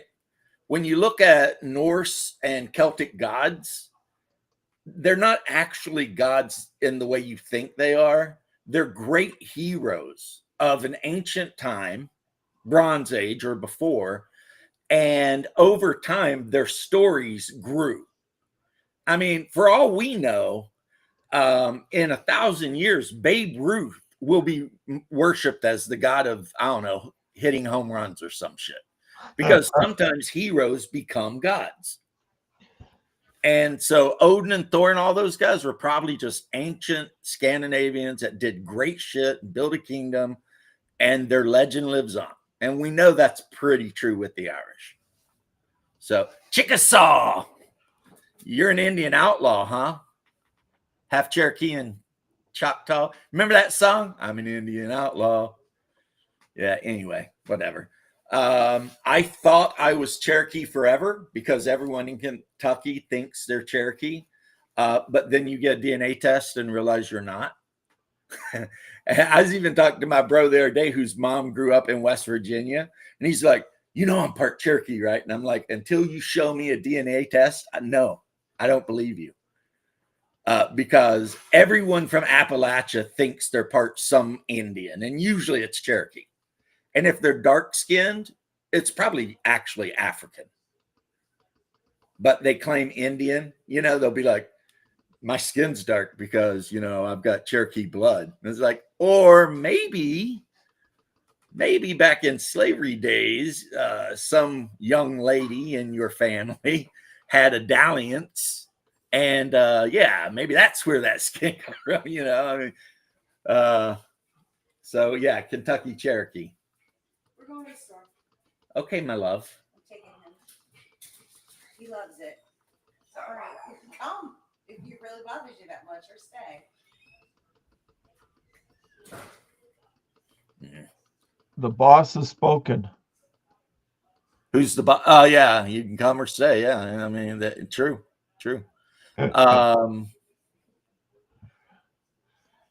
If you're making idols and worshiping them, yeah, you're not wrong. But I mean, it gets really weird, but it never bothered me. I mean, you know, ancient Aryans, the Indo-European. Yeah. I mean, all those religions. I mean, that's why Northern Indians are what they call the higher caste. They all share a DNA marker. I think it's R1. And that marker is shared with Germanic tribes, Celtic tribes, the Scandinavians. Well, that's the same. That's the same as Khan. What's his name? Genghis Khan. And if you're Asian, you know, it's like, hey, you got a little Genghis Khan in you. You know that? Yeah, if you're Asian, there's a really good chance that if your great whatever grandpa was Genghis Khan. Right. You know, because that dude was running amok. But yeah, there's a way that they can check different like haplogroups, they call it. And there's like an R1A gene that's only found in Indo-Europeans, Germans, and whatever. And the people of the northern provinces of India, a lot of them, when they do genetic tests, come up with that R1A or whatever it is. Because technically, yeah, they're Indo-Europeans. But in modern day, Indian archaeologists tried to say that the Aryan invasion was a lie because it pisses them off to think that a bunch of guys from the steppes of Ukraine, Turkmenistan, whatever, might have journeyed it down there, wiped them out, and then created the Vedic alphabet and Sanskrit and their whole religion. And so the ones in the South that are not part of the Indo-European family, somehow now they're really offended. And it's like, why do you care? I mean, I'm not ethnically Jewish. It doesn't stop me from believing what I believe. So just because you're not ethnically Indo-European, why do you give a shit? If you want to be Hindu, be Hindu. Yeah. I don't think it's the best thing for you, but hey, you know, you make your decision based on the information that you have, I guess. I don't know. But anyway, absolutely, Shark. That's what I'm saying. There was a thing that happened about 10,000 years ago or so called the Aryan invasion, where tribes from the steppes, so Russia, basically, what we call Russia now, but back then would have been called the wilderness and the steppes, migrated down in, they were wagon riders. That's one thing we know about them. They used the law horses and they rode in wagons, and they went down and they crossed into the northern Indus region, where there was a civilization of people that built baked mud brick homes in grids. Like they were really advanced. And of course, then the Europeans completely genocided them out and burnt all their cities to the ground and built their own kind of cities and then buried their kings with their horses. And we know this is true because there were never horses on the Indian subcontinent before they brought them, you know. And this is why when you see Sikhs and Punjabi and Northern Indians, a lot of times their skin is awful damn white. You know what I mean? That's not like some kind of weird mystery. It's just, you know, genetics. Christ is king. I agree. Which is why I always say monarchy is inevitable, because I believe, and I could be wrong, but I have faith that I'm not. I believe one day Christ will come back and he'll be king. Therefore, monarchy is inevitable. But it may not be in my lifetime. You know, you never know. But yeah. So I've painted Venger up, mounted and on foot, and Shadow Demon, of course. And I 100% expect to use these in the current OSE advanced game I'm playing. So I'm going to have to decide, okay. Or I think the Shady Dragon Inn actually has stats for some of the guys, like Kellic and Warduke. I'm pretty sure, yeah, they're in the Shady Dragon Inn. And my party has already fought Warduke one time. And Hungar's character got beheaded because Warduke had a Vorpal sword and rolled a 20 on his attack roll. It was like, whack, off goes your head. Oh, that's what happens, man. That is what, well, I didn't tell you. You're the only one who don't know, I think, on the internet how my game went. Oh. I decided to keep players involved that instead of me rolling for Wandering Monsters and all the random stuff, I'd have them do it. Right. Oh, and I do that all the time. So I'd be like, yeah. I'm just saying I decided to do. So I'm sitting there and I'm like, okay, one of the ladies, you know, that plays the gnome illusionist Steve. I'm like, roll dice 6. She rolls a 1. And I'm like, okay. And then I tell my wife, roll die 20. She rolls a 19. So it's like after 10 o'clock, people are getting tired because we've been playing for like 3.5, 4 hours. Blue Dragon lands in front of them and launches its lightning breath at them. And they're like, holy shit. And then I said, okay, we'll continue this next week. And they were all like, what? And I was like, yeah, we'll do it next week. I've done that. I love doing that to them. What are you doing? It was like, oh. Yeah, can we at least write it out so that we'll know if we need to roll new characters up this week? And I was like, no, if you guys get TPK'd, then we'll just do it next week after you get TPK'd. Yeah. I don't think the fight should be Northern Indians close to Slavs, and Celts are also close to Northern Indians. Again, it's that marker. Celts have it, Germanic tribes have it, Northern Indians have it. So you can see how whatever tribe it was just went everywhere. They crisscrossed all over the damn place. But anyway, I left them on that cliffhanger. Boy, they were not super pleased with me. I'll give them that. They were like, I can't believe you're doing this. And I was like, well, I would believe it because, you know, it is happening.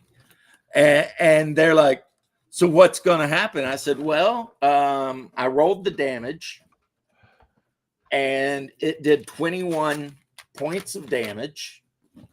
I didn't roll very great with its breath weapon. And I'm like, which means you're all going to have to make a save to take half. And I said, and your pets are going to have to make a save. Yeah. And your horses are going to have to make a save. But then I went in the OSE book and looked up Pony, and they're 1+1 hit die creatures.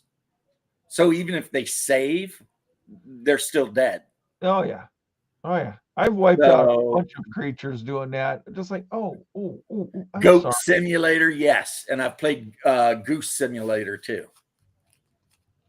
Goose Simulator is pretty funny because you play a goose and you just run around getting into shit, tearing shit up. Goat Simulator is basically the same thing. You just run around getting into shit. He got petted by the Circle K people. Did you take him in? Well, one of them was outside, so I took him out to like snuggle with him. Oh, look how happy he is. He's like, oh, I'm home with mama. Yeah, but I played Goose Simulator like 10 years ago, whenever it was out. Did you get the dog a do or what? Who, me? Yeah, did you get the dog a do? No. She wanted to pick something up from Circle K, and she tucked the dog, and the Circle K people were all like petting because we have that little white Pomeranian, and he's super friendly. Oh yeah. Like, unlike a lot of little dogs, he will bark a lot, but he's no problem. You don't got to worry about him ankle biting people or anything like that. He just, he won't mess with anybody's cats. We can take him anywhere to like a party or anything and know he's never going to, be a problem because he's just not a problem. But anywho. Well trained. Yeah, just his personality. That's because with Pomeranians, yeah, there's training, but a lot of it will be personality because they can be very stubborn. So if you get one that's just bound and determined to hate children, no matter, you can beat the shit out of it, it's still going to hate children. It's just going to be a little bit more sly about hating children. You know what I mean? Yeah. My last fawn was like that because he was a little show quality one, weighed about 6 pounds, hated kids. So, and he would run from them. And I'd have to tell the kids, do not chase that dog. And they're like, we want to pet him. And I'd be like, he don't want you to touch you. Yeah. Do not chase him because if you corner him, he's going to bite you. And they'd be like, oh, and they'd be sad. And I understand it. They wanted to pet the fluffy black dog, but the fluffy black dog did not want to be messed with. And that's just a deal. What's funny is this whole debate we're having. If you ever read the Greyhawk Gazetteer or the box set for Greyhawk, they have this whole conversation in those books because they talk about the native people of Eastern Earth, the Flanness, which are basically like Native Americans. They have like dark reddish brown skin and dark hair and whatever. And the various invasions that come from the West. The Airdie, which are kind of like Southern European, olive complected, dark hair, whatever. And then you've got the Soloese that are like tall and pale and blonde haired and typically not very nice. And then you've got what are the people that live in the Sultanate of Zif? Baklunish. Yeah. And they're like Mongols, kind of Asians of some sort. And they invade. And so you've got this whole region up there where you got the tiger and wolf nomads. And it's basically Mongols. And have you used Morgan Ironwolf? I have not. Is he from one of the books? Because I have all of Gary Gygax's Gord the Thief's. Gord the Rogue. Yeah, Gord the Rogue. I have them here. As a matter of fact, 2 of them are signed by Gygax. That's worth some bucks. Well, they were gifts to me from my buddy who back in the 90s worked for TSR on the Greyhawk line as an editor. Oh, cool. And so he was always going to their stuff and look how old they are. They're like yellowed, That's a good stuff. We've got Artifact of Evil, City of Hawks. So we know what that's going to be about. The Sea of Death, Gord the Rogue.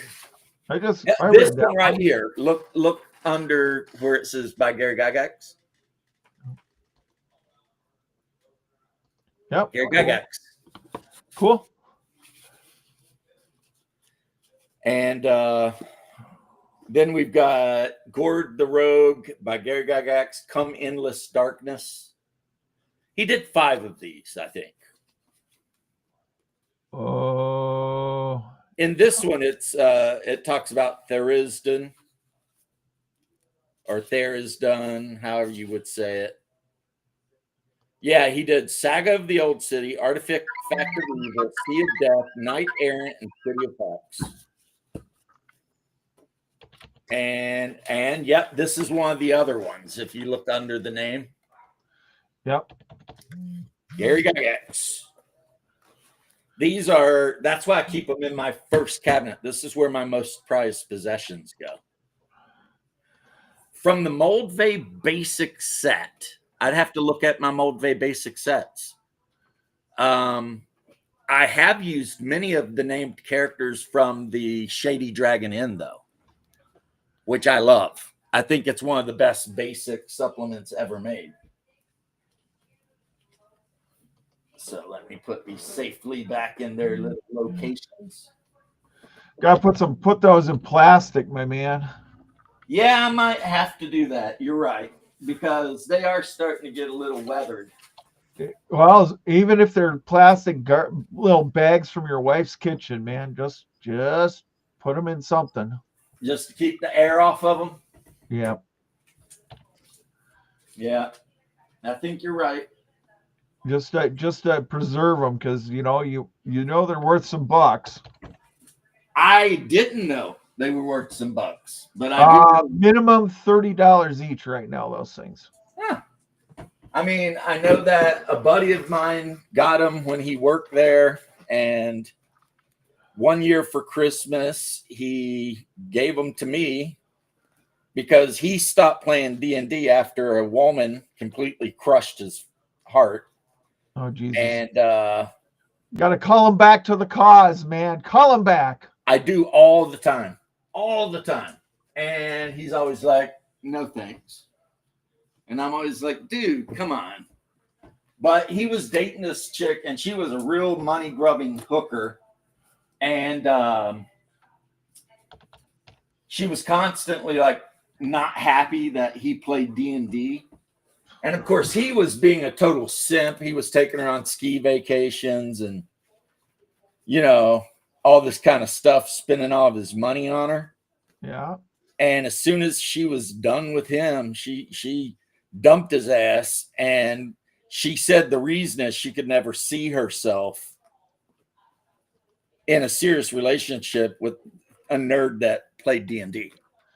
Oh, yeah. And so it was like that very couple days after, he put all of his game stuff in a big freaking crate and put it out in his garage and refused to ever play with us again. Ugh.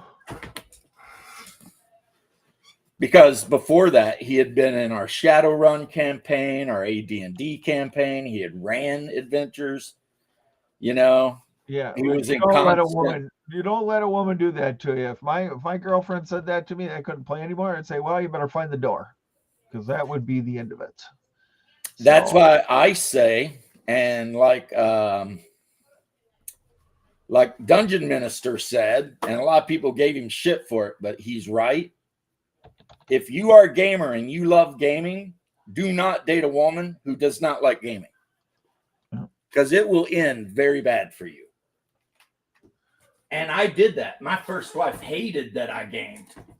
So she did everything she could to, shame me, sabotage my game, whatever, up to and including trying to sleep with some of the guys I gamed with. I mean, just terrible, And I'm like, why do you even give a shit? Why do you even care? But she was jealous, is what it was. She was one of those people that couldn't stand the idea that I might be spending time with someone other than her, even if it was man. And I'm like, what? You know what I explained to him? Whenever I had a girlfriend said doing that, I said, well, do you want me hanging out with a bunch of other women? You know what I mean? Yeah, it's like I don't know. You know why exactly where I'm at. Don't worry about it. You know what I mean? Yeah. And that's how I was. I'm like, why are you jealous that I spend a couple hours a week with my friends? You know, but she was, because you know, some women are just crazy. I mean, some guys are too, but some women are too. So it's like, whereas me, I'm not, you know, it's like whatever. I don't get jealous until I think there's a reason to get jealous. Like, you know, I'm sorry, I'm like moving around on my adventures. Oh, it's fine. Okay. So, oh, bless you, babe. So, yeah. If you want to be happy and you're a gamer, marry somebody who also enjoys games. That's it. Otherwise, or is just really, really cool. Maybe she don't like games, but she's just really, really cool. And she's like, I understand you got a hobby. It's cool. They do exist. In the modern day, it should be easier, you think, for young men to find gamer chicks, since there's a lot more gamer chicks. You know what I mean? Yeah. Yes. I totally understand. Shadow, you have some incredibly sharp eyes. I have everything for 1st and 3rd edition Boot Hill. I do not have 2nd edition for whatever reason. And 1st edition is literally like a 16-page book, and all it has is how to make a character and how to die from gunshot wounds. That's literally it. It's like role-playing optional. You know what I mean? Here's your character. Here's guns. This is what they do if they hit you. And basically, if they hit you, you die. That's what happens. But 3rd edition, it's like, hey, you can make a character, you can have skills and do this and that and the other thing. And still, if you get shot in the chest with a 45, you're probably going to die. So, you know, you can spend more time making a character. But if you get in a gunfight, like in real life, if you get in a gunfight, people are going to die. Unless everybody just misses everybody. But, you know, that doesn't happen because certain Hungars who always play big fat Mexicans with sombreros are always carrying like sawed-off double-barreled 12 gauges.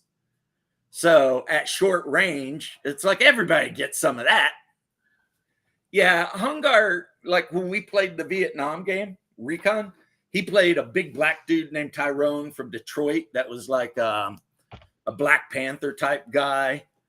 And he's always talking all that shit about the white man and all this and that.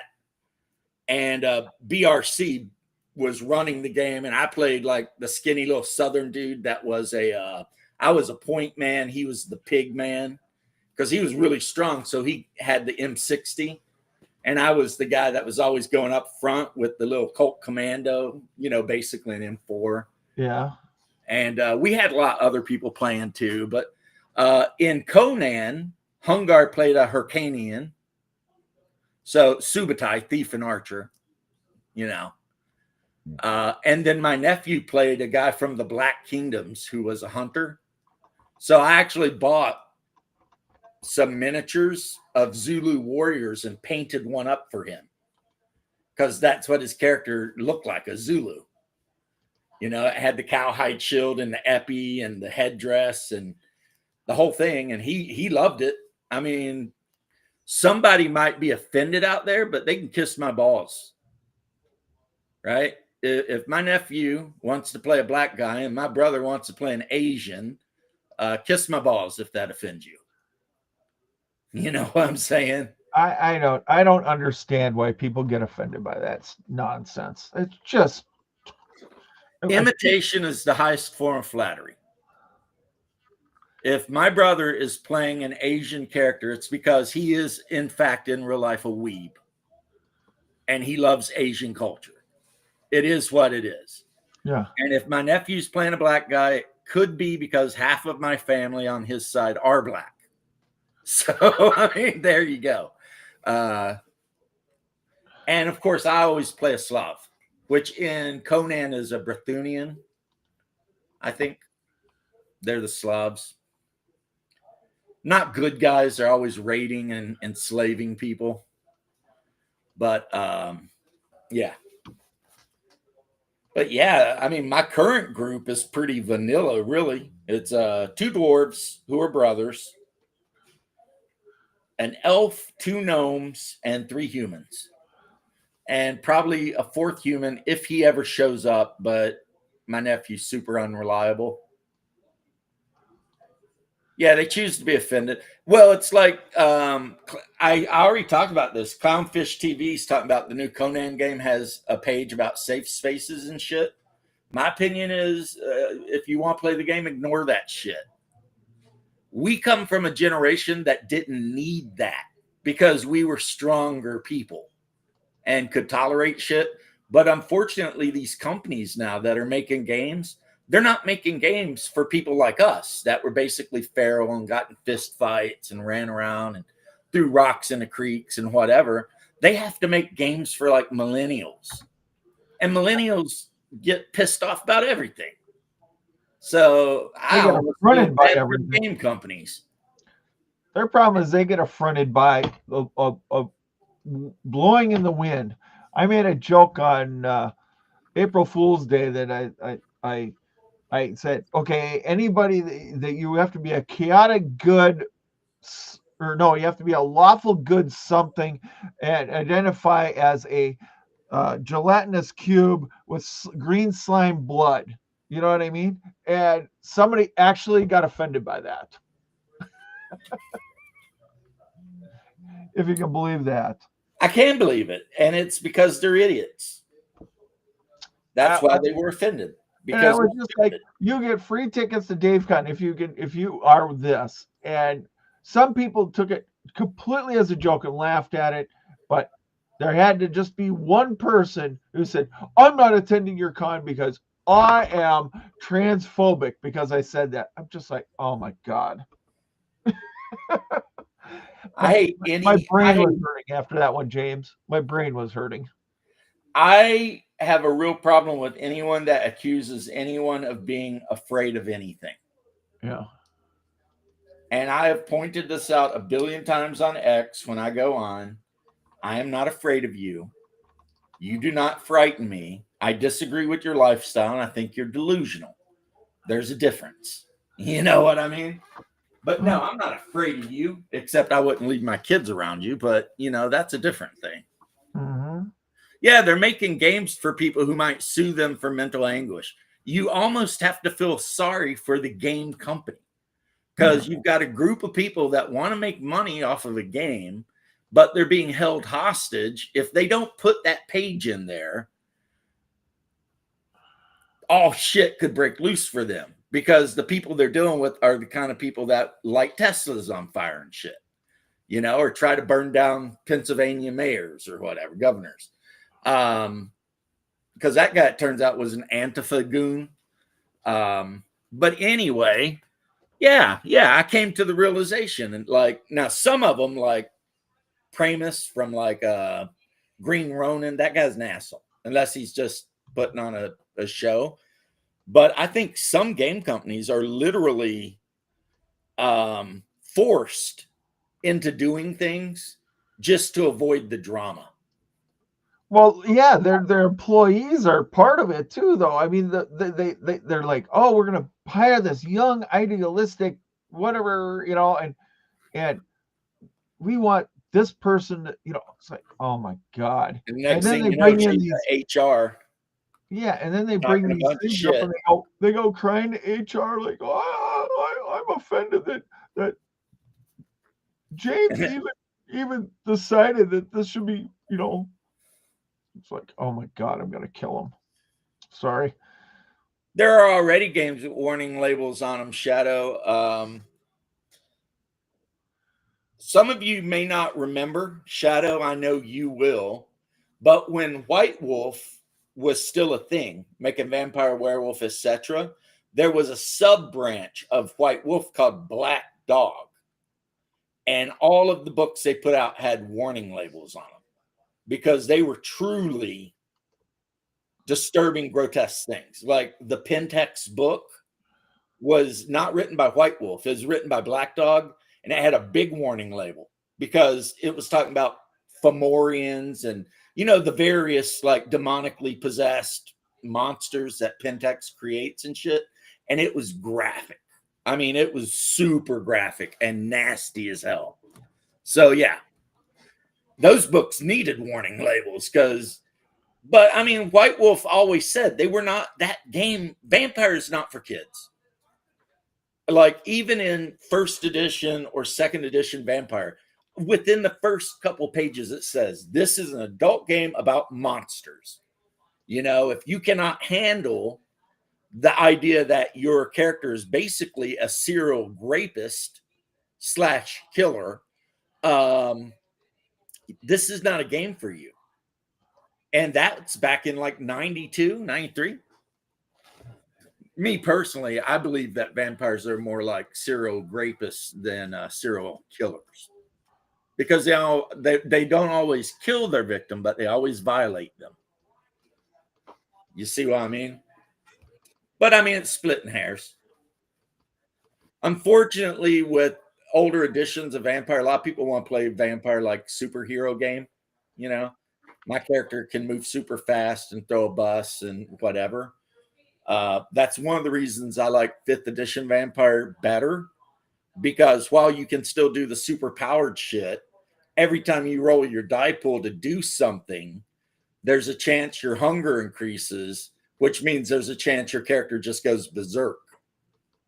So the 5th edition blood die rule literally keeps the idea that you are a monster in the front of the player's brain at all times. Because if you roll that double crit or no successes and a skull on the red die, guess what? The DM gets your character for a while, and your character goes on a killing spree or some shit, which might lead to a breach of the masquerade, which could lead to a blood hunt, which could lead to rolling a new character. You know, every time you do anything, it could, you know, it's like Warhammer 40K. If you play a mage, or fantasy, how every time you cast a spell, there's always that chance that you rip a hole through reality and get sucked directly into the warp. Well, that's how 5th edition Vampire kind of is. Except it goes up incrementally. The hungrier you get, the more likely it is to happen. So, I mean, and games like that, I don't mind them having warning labels and shit on them, because, again, you're dealing with incredibly adult situations, like, you know, like a vampire that dresses up like Ziggy Stardust and only feeds off of post-op transvestites, and his curse is he can't live on blood. He has to actually eat their organs. So his humanity is in the basement because literally he has to kill to survive. And he's got that weird freaking fetish because he himself is that thing. So right. That's what they did with 5th edition, is they actually added a mechanic to make you think about the beast and your hunger and blah blah blah, right? Whereas in 2nd edition, if your DM says, yeah, you can make an 8th gen character, right? You got 15 blood pool. And it's like, oh, well, I'm going to power up fleetness and do this, that, and the other. And he's like, okay. And you mark off 1 dot from your blood pool. And there's no negative effect. You know, unless you like super botch, which generally don't happen. But in 5th edition, yeah, that red die hanging out in the middle of all your black dice, that sometimes might be 2 red dice or 3 red dice, even 4 red dice. Yeah, that thing is letting you know you are walking the razor's edge, and you could lose your character if you keep being you got to play smart. That's all. That is okay, Shark. I don't know what Vic's opinion is. Hopefully he'll give it. About what? Shark's post. I'll start first with a really quick thing. Most of the people crying on X about whatever are never going to buy the product they're bitching about.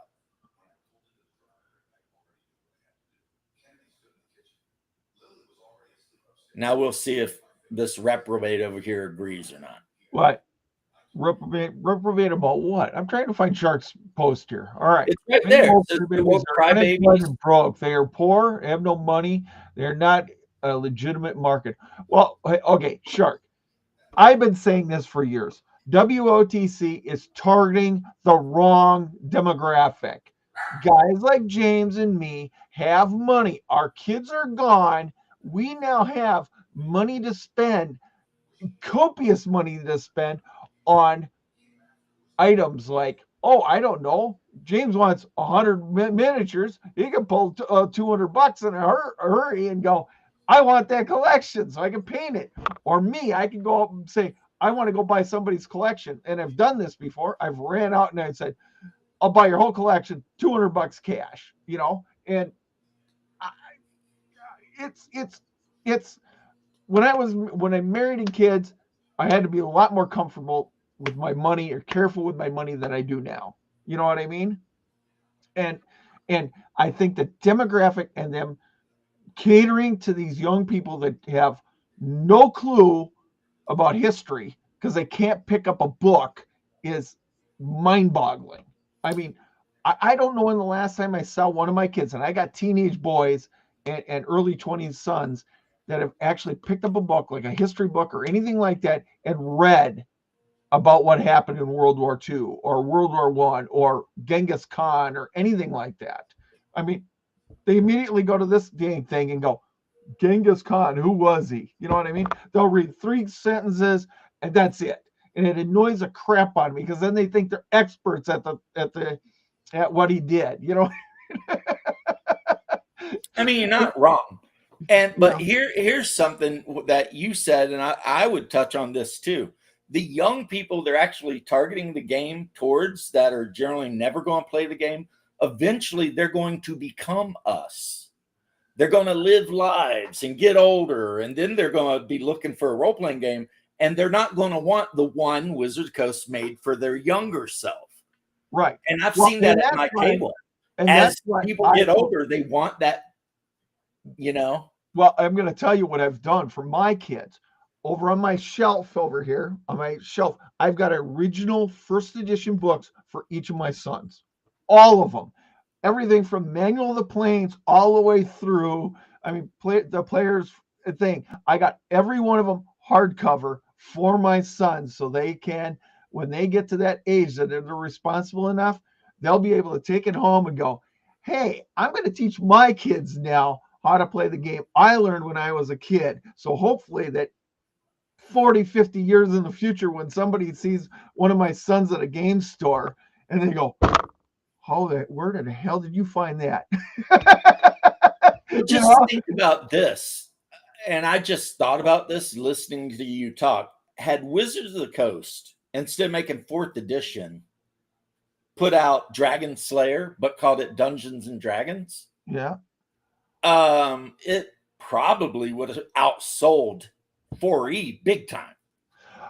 You know what wouldn't even exist. In 2028, they could take the first edition books, bring in a bunch of guys like myself and you, James, and they could get us together. We could sit down and we could remaster the whole thing, put it back out, and I guarantee you that thing would sell faster and farther than 5th edition did.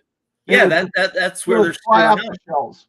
You know what I mean? They've got the IP, right? They've got the rules. They literally could just be like, well, like you said, they could grab the AD&D first edition rules, comb through it, get rid of all of the really wacky parts that, you know, like initiative and all that. But, well, you know, kind of streamline it a little bit. I'm talking about taking the first edition player's handbook and Unearthed Arcana, just the player's stuff, put it all together, take out the Barbarian, put in the one from Dragon Magazine to make it better.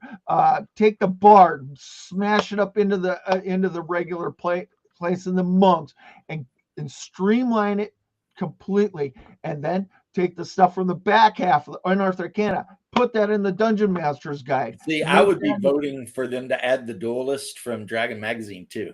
Well, I mean, just for those characters that would be an editorial argument between however many guys are sitting at the table going, do we put this in or do we put that in? Do we want to do this change or not? And then we discuss it like gentlemen, because that's what we would be as gentlemen talking about the subject instead of screaming and yelling, going, well, I don't know. We're passionate about this. We might yell a little bit. Well, I know, but you know what? They might throw a fit by saying, oh, the girdle of masculinity and femininity should not be in there because it's transphobic or something like that. You know what I mean? It's like I would just stare at that person like he was having a stroke. I know, but me and you would be like going, what the hell are they thinking? But anyways, only a person that thinks being one sex or another is a bad thing would have a problem with that thing. Right. And then I would always be fixed with a wish spell anyway. Right. And then I would go back through all the Dragon magazines, pull out all the good monsters, and I'd make 2 or 3 monster manuals. And that's where you'd make your money. Because the 2 or 3 monster manuals, you'd add in all the Dragon magazines. Not only that, but imagine if you went through all of the adventures. Oh, yeah. And took all the monsters from like basic, expert, advanced. Right. And like, because I mean, the Lost Tombs of Sajkant has like a mini monster manual in the back. Right. But that's what I'm saying is that, you know, but anyway, I did want to show this. This is a reprint, not the original one I got. I got one. This one has Warduke, Kellic. It's got I guess I could literally print this out if I wanted. It's got the whole tavern done in 1-inch squares. Yeah. So if you wanted to use miniatures, which people were like, I can't believe people use miniatures. And it was like, I guess you don't understand who Gary Gygax was. Right. Because he's a war gamer, first and foremost. Right. That's what he was. But yeah, you got like Elspeth, Deer Hunter, Lackland the Warrior, Sister Santia. But you understand where I'm saying is that, and then if we brought back that stuff and then we had comprehensive volumes, I can guarantee you we can go Monster Manual 1, Monster Manual 2, Monster Manual, or Fiend Folio 3, Fiend Folio, and then we could go Monsters from the Edge, or call it something like that, where we go back through all the modules and stuff like that and put all the monsters in there, you know, and reference them. And you know what? That thing would fly off the shelf so fast it wouldn't even be funny. Plus, instead of worrying about Hogwarts and going to the prom, make D&D punk and edgy again. Oh God! You know what I mean? Like because AD&D was always kind of punk rock, edgy. It was like that Cancer, thing that's not the norm. Back Bigby. I bring back all the characters that are mentioned in the books for Greyhawk. Make modules around them and adventures and stuff like that. And I mean, that would be the premier stuff. And then these kids would be like, what? We're not going to be dancing at the hall. We're going to actually killing something here. And they would probably love it. Right. Like if they made a character and they're like, holy shit, this character's kind of a badass. What are we going to do? We're going to go into a cave and kill everything in it. Let's do it. Yeah. And that's what I'm saying. It's like, and the reason I thought about this, there is a method behind my madness. Yeah. It's like I was thinking, add up all the money that Crawford, with his Beyond Numbers, OSE, Necrotic Gnome, Dragonbane, every Heartbreaker, add up all that money, and Wizards of the Coast could have had it all. Oh God, yes. And all they would have had to do is just put out that. Take the game and make OSE, but official Dungeons and Dragons, but it looks like OSE or something with a bunch of additional stuff. Support those rules, like you said. Go through all their old supplements and just put out the best shit. And they would have killed 5e. And people would have bought the shit out of it, because if somebody's paying $3 million to buy Shadowbane or Shadow Dark or whatever, then that's $3 million that Wizards of the Coast didn't get. Right. Hey, Shark. And all of my old school essentials books I own, which is like 3 sets. Yeah. That's money that right. Wizards of the Coast didn't get. Shark. I hear you over there, and Really why was the executive editor of Dungeons and Dragons and over at WOTC? That wouldn't even landed on my desk before I would have thrown it back out the door. It would have been like, okay, it's going back out the door towards the shredder. Shark, that's exactly what we're talking about. We're talking about how this company is sitting on top of a literal pile of gold, and they're too busy trying to sell shit to people that don't want anything anyway. Right. 60-year-old guys getting $7,000, $8,000 a month in pension money, and they're just sitting there buying whatever for Dungeons and Dragons. Oh, hey, I'm back into one of my old hobbies. What could you're not gonna be swinging a golf club at 80 years old. Very much. You know what you're gonna be doing? You're gonna be rather rolling some dice and playing some games. You know what I mean? Shawner was playing Traveler right up until the week he passed. God rest his soul. God rest his soul. So, I mean, and I'm 54. I'm still, other than my actual injuries, I'm still pretty freaking fit. I can go out and do shit, but I still love my game night, and I'm going to play until I die. As long as I have people playing, I'm going to play. I'm 57. I run a game convention. I know when people are coming in, I know what they want to play. And I can tell you by looking at my games in the convention, what's popular, what's not popular. And guess what? My 5e games aren't filled up at DaveCon. They're not. It's the 1e stuff. The early stuff is getting filled in a lot faster than the 5e stuff. Well, when I put out the poll on my player channel, I have a channel that only my players access. Mm-hmm. And I said, if you could only play one game for the rest of your life, what would it be? It was pretty much AD&D first edition right down the line. Like one guy said AD&D second edition. Right. So then the compromise I made with them is I was like, I'll run old school essentials advanced. Right. And they're like, okay. They didn't say third. They didn't say fourth. They didn't say fifth. They said that's what they want. You know what? I started my kids on second. Except I'm a little and moved it back to first because I moved, like I said, I started my kids on second and I moved them back to first because second was easier for them to grasp the things that were in it. Then I moved them back to first and they're like, we like first better. And I was just like, okay, this is coming from 9-year-olds and 10-year-olds. You know what I mean? It's like, hey. I had players at my table who started at third, and 2 of them, the known players, started at fifth, ran a year-long campaign in first. They loved it. Especially, I've told the story when the guy playing the assassin tripped in the middle of the room with the yellow mold and failed a saving throw and died. Yeah. The 5e players looked at each other like, like you could see that some sphincters clenched up, and they're like, what do you mean he just died? And I'm like, well, he inhaled all these spores and they filled his lungs up and he can't breathe. He died.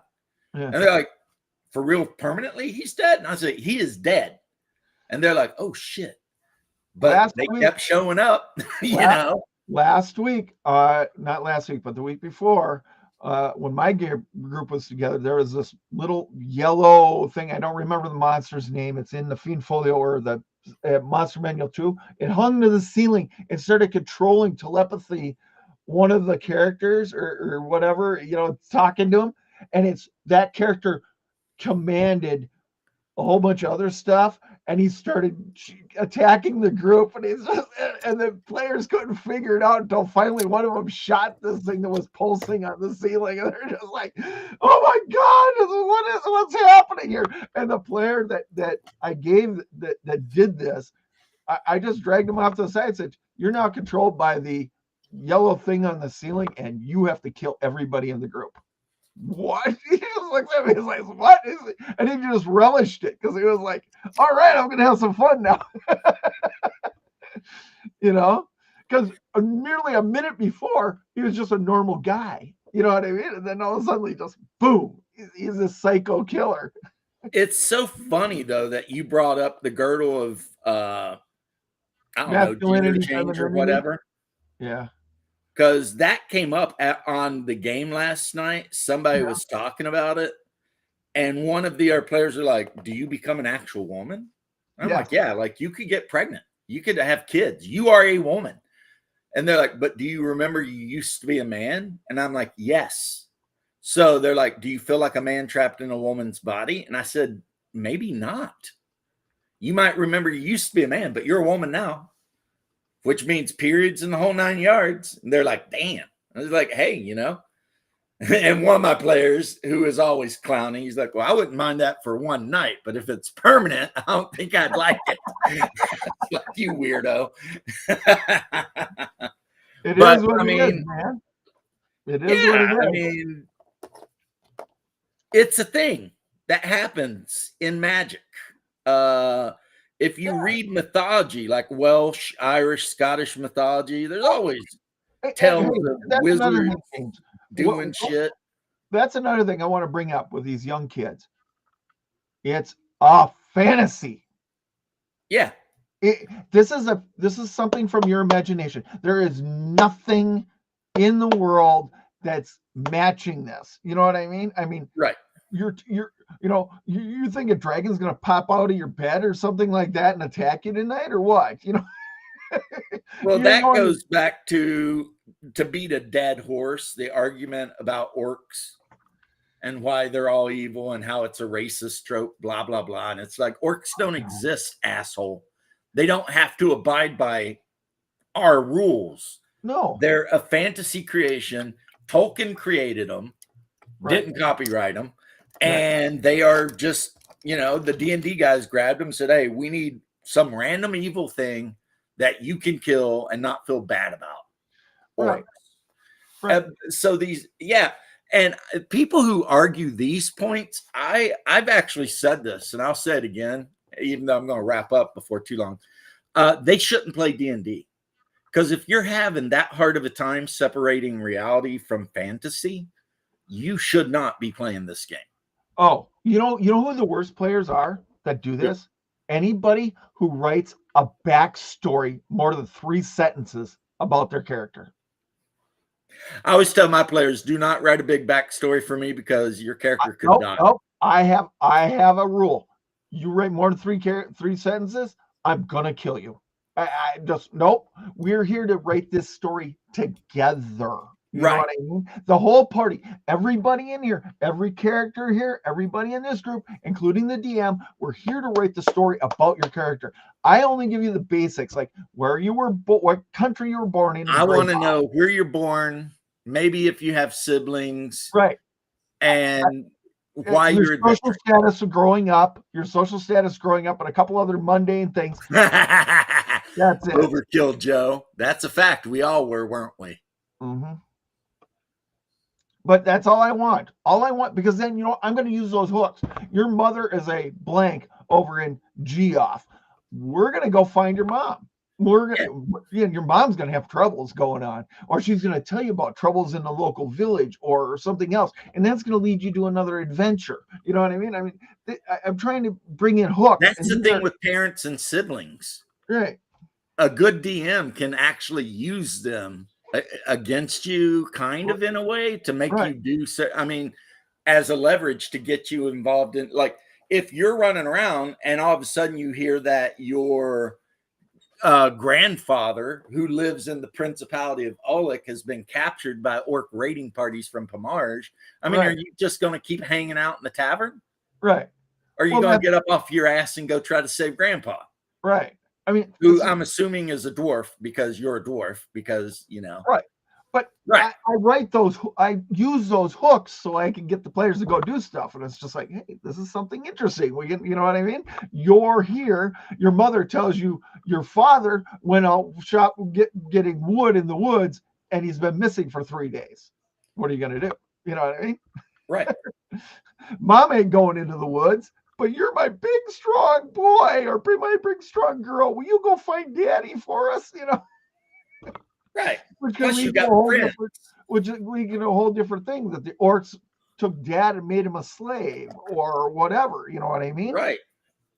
So Yeah, it doesn't have to be disgusting. It can just be something as simple as rescuing somebody from slavery. Or your dad fell down a well, and you know what? I mean, you got to go down there and get him. And he wrote a note. I found a passage. I'm going to go follow it. So you guys got to rappel down into this cavern or whatever, and you got to go looking for your dad, which just so happens you're going to run into the drow or goblins or gibberlings or whatever. I mean, well, especially if you're in an area that's somewhat like Appalachia, or oh and it's yeah, like your dad fell down a chute into a cave system, and heaven only knows yeah, how big this cave system is. right. And like maybe he wandered somewhere, and now you're trying to track your dad around. Bubba, I agree with you. Instead of backstories, I tell my players to write down goals. I'm more interested in what they want to do in the future than what ever happened in the past. Plus, as a person who was once young, how much actual backstory does an 18-year-old have? Nothing. I mean, you ain't done shit yet. I mean, you went to school. Good job. Yeah. Maybe something happened, but I mean, if I were to write down everything I did before I joined the Army, it would be like a paragraph or two. It'd be like, well, I lived in the hills. I went into caves.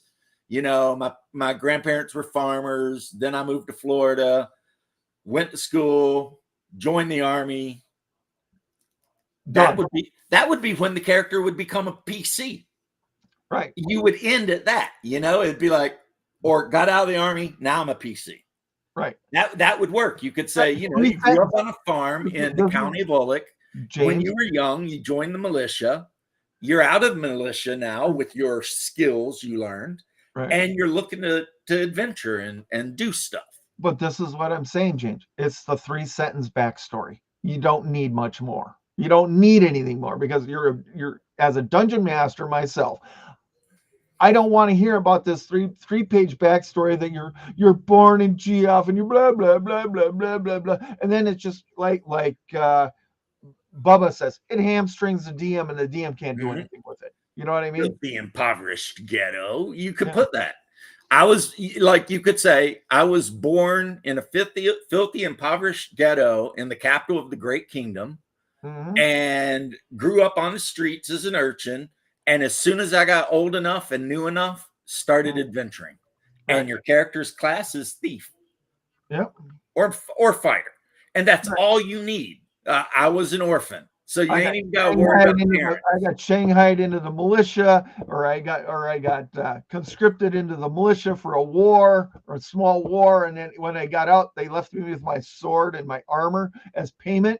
And what else do I know what to do? You know what I mean? Yeah. Or I ETS'd out of the my kingdom's militia, and I had this amount of gold, decided to buy myself some armor and weapons and hit the road. I agree with you, Andre. Orcs should be brutal scumbags. Also, they're very fecund, which means they will grape anything. As a matter of fact, half orc does not mean half human. Right. Because orcs will have hobgoblins, they'll have goblins, basically even pigs. If they can get it, they'll have it. So, people forget that. These are entirely degenerate creatures. They think things that are beautiful are ugly, and things that are ugly they think are beautiful. They're just completely backwards, That's why when I paint my orcs, I choose like the ugliest colors to paint their clothes. They're just like baby yellow and stuff like that. Because I have a rule in my game shop for smart, half orcs. Shop S smart.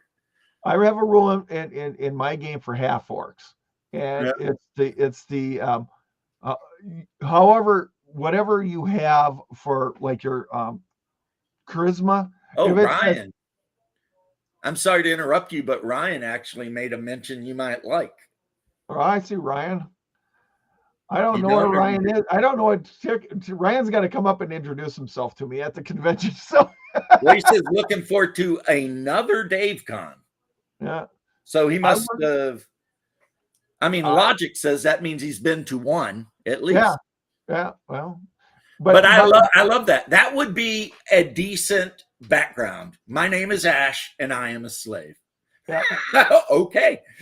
Hey, some of my players, That's all I need to know about game, you, Ash. When one PC dies, I will stick a player in as a slave. I mean, my guys will kill a half orc, and they'll be battling this group of half orcs or orcs or ogres or whatever. A couple PCs will die. Well, guess what? The ogre magi had stuck in his lair. 2 PCs are sitting there. They start making into the wall. You know, if Hungar were on the thing, he could tell you how many times he's had a character found tied up in the lair of something. Right. Because his character got ganked during a battle. Like in one battle in my homebrew world, but as OSE, they were fighting beastmen, and his dwarf got crit hit by a big ass beastman with like a halberd. Right. Which just he died. So of course, after they barely managed to kill the beastman, they go into the tunnel under the hill, and what do they find? A dwarf tied up in the corner, you know, abused and tortured, but with a couple of hit points. And they're like, well, we're going to untie this guy, heal him up, and find some armor for him. Right. And it just so happens there's some armor sitting there that's just, you know, it's like, oh, you were an adventurer, but you got ganked, and you know, you got smashed over the head. Well, there's your armor and your weapons right over here, and well, you can armor yourself. I mean, the beastman took his stuff, and you know, it's in the cave, so he's ready to go. And that's how Hungar went from being a thief to a dwarf fighter in one game. Right. Because the thief got whacked in the face and just mutilated. Let the dungeon master work you back in. I mean, just don't sit there and cry. I love my game. I'm gonna leave the game now. I can't come back to your game ever again. You're so mean. You know, amongst my players, and I do think I'm lucky that I have good players. I do. Most of the time when a character dies, they don't whine about it. It's almost like a high point. Yeah. Like, you know, it's something they remember and talk about, you know, like, well, oh, man, do you remember that time that something and you got beheaded by Warduke or something? I mean, because sometimes my players are pretty much all trained to know death is going to come at any second. Like my girlfriend's character, this last session, she got grabbed. Everybody got mind blasted by a mind flare. Everybody walked in the room. They got mind blasted by a mind flare. All of them ran except for 4 of them. And then the mind flare went up, wrapped his arms around my girlfriend's character. There's only 4 left. I rolled 4 sided die. I landed on her. I didn't give a shit. He wrapped his arms around her and blinked out. And I just went, well, your character is now a slave of a mind flare. Until they eat you. Well, I said, you're gone. And she just looked at me like, okay. And she just handed her character over to me. And I said, thank you very much. And now you got an 18% chance of, I rolled the dice and I said, you got an 18% chance of making it out of the mind flares underground. I said, roll the dice. Well, she rolled the dice. She didn't get in her 18%. So guess what? See, Shadow, he knows about this too. It's like me and Shadow, I think, talked about this once. A lot of times when the character's failing to do something is a lot more interesting to the characters than if they just easily walked through it. Mm-hmm. You know what I mean? It's like sometimes they need to have to run away or get their asses whipped by something. And in my game, it's happened multiple times where they're walking through the woods. I did a statue the other day. They were like, oh, what's the statue? It's just sitting there. Well, I had all planned that this thing was going to be cursed. I broke out my deck of curses and I said, pick one. Character picked it, and he ended up being he had Dance Mania, I call it, the Dance Mania card, where he started singing and dancing right there at the table.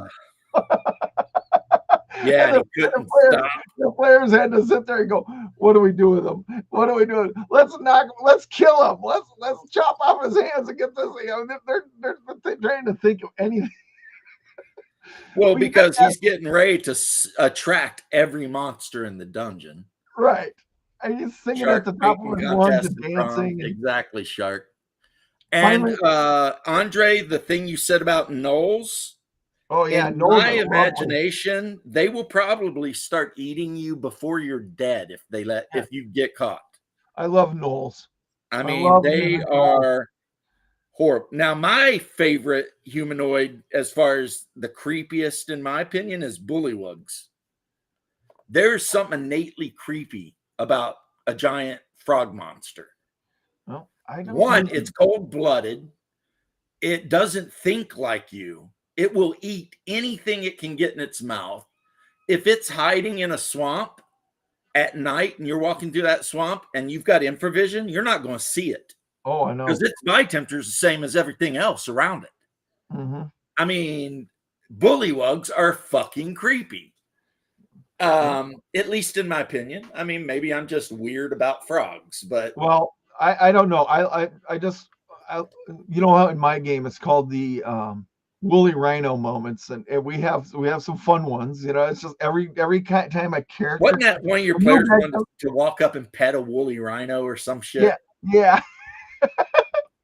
we got a guy that's started our campaign first day in there. I said, you see a doorway, but you can only, it's a 2x2 hole into this hole, and you see the part of a doorway sticking up, but you see something sleeping in front of it. He goes, what is it? I said, you can't tell because your infravision does not give you the color, does not give you blah, blah, blah. He goes, okay, well, I'm going to crawl in there and kill it. Okay. It turned out to be a giant Wolverine. He rolled a 1 to hit it. The Wolverine rolled a 20, and it mauled the crap out of him. Well, I mean, not to be mean, but stupidity should always be punished. He was sitting right to my right. That's how you learn. I mean, He's a brand new player, and he's sitting right to my right. I see him roll a 1. I rolled my die, and it says a 20, and I just said, you're effed. So, well, the Bunnyman thing, that would be awesome if you were playing like one of Pundit's games, because I think he actually statted them things out.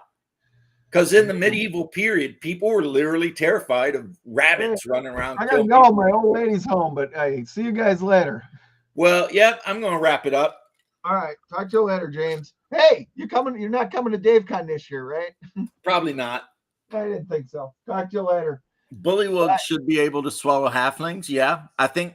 Well, if a giant frog can, and a giant frog is about the same size as a bullywug, then it stands to reason, Joe, that yes, that would be not a crazy rule to say, like the gnomes in the group, they had a hard time. They were crossing the Streamway River, I think, near Bissell. I think that's the name of the river. And the problem is that river is full of giant pike, 12, 15-foot long pike, right? And for those of you who may not know, a pike is basically a freshwater barracuda when you really get down to it, right? So had one of those gnomes fell off the boat, a giant pike, boom, they'd just been gone. So, it is what it is. And that's what makes old school D&D so wonderful is when the players succeed, they know they have accomplished something, right? They know that it wasn't just handed to them because the game is not easy, nor is it designed to be easy. It is, old school D&D is a difficult game, and it was designed to be difficult. Bullywugs are creepy. You're right. Their eyes, just like if you look at a normal bullfrog, like one of those Pac-Man frogs they got in Africa, look up a documentary on those bastards. They spend half of their life eating other ones of their own kind and everything else they can get. If they can fit it in their mouth, be it a bird, a snake, freaking fish, doesn't matter. It's a creature that has no morality. It exists to consume. And bullywugs, you would think, you know, a boss would hammer them into order and make sure they, you know, behaved him. But other than that, I mean, there's no morality or thought or, you know, like a bullywug is never going to look at a human and question whether or not he should try and kill and eat it. He's just going to kill and eat it because he's bullywug. And that's what bullywugs do. You know, there's just not a lot of what I say. Yeah. There's no morality. There's no ethics there. They're not concerned about, you know, inflicting pain on you. They don't care. Like, and if you're a small halfling and a bullywug warrior leaps out of a swamp and swallows your asshole, he does not care about you wiggling around in his stomach. All he knows is his stomach is full and that he likes that. Yeah, 5e. One of the reasons I ran 5e for a year, Shark, and one of the reasons I quit was it was like the characters, first off, leveled incredibly fast. They were like level 15 after a year. And the combination of characters I had in my game, it was like nothing could beat them. And the things that could beat them, it would have been really unfair. And I was like, yeah, no, we're not doing this. So we stopped and we started playing. Actually, I think when we stopped playing 5e, we were playing DCC. But the guys in my group that always play Wizards, for some reason, hated DCC. And I'll never understand it because, I mean, their Wizards were badass, you know what I mean? Doing crazy shit. But they just didn't like it. So then after that, we're like, okay, what will we play? And we played OSE for a bit. And then, like I said, the Coof hit. So we stopped playing for a while. And then when the Coof went away, C19 went away, and people started showing back up, we played AD&D. And then we played Vampire for, well, no, after AD&D, we played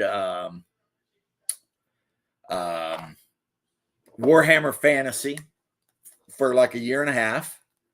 And then after Warhammer Fantasy, Vampire for like 6 months. Then I think AD&D again, and then Vampire again, and now we're playing OSE again. So yeah, that's been the last like 5 or 6 years for me. But anyway, it's been like 2.5 hours, and I wasn't even scheduled to go online. So I'll chat with you guys later. And Vic, Bear, Leth, and Doc, if you watch this, I appreciate you joining. And all the guys in the crowd that were commenting, love you guys, because when you make comments, it gives, if I'm running out of something to talk about and you make a comment about something, then we have something to talk about. And that's awesome, because I'll tell you what, sometimes the old train derails like crazy. Yeah, they're trying to make a lifestyle, not a game, and that's crazy. My lifestyle is Christianity.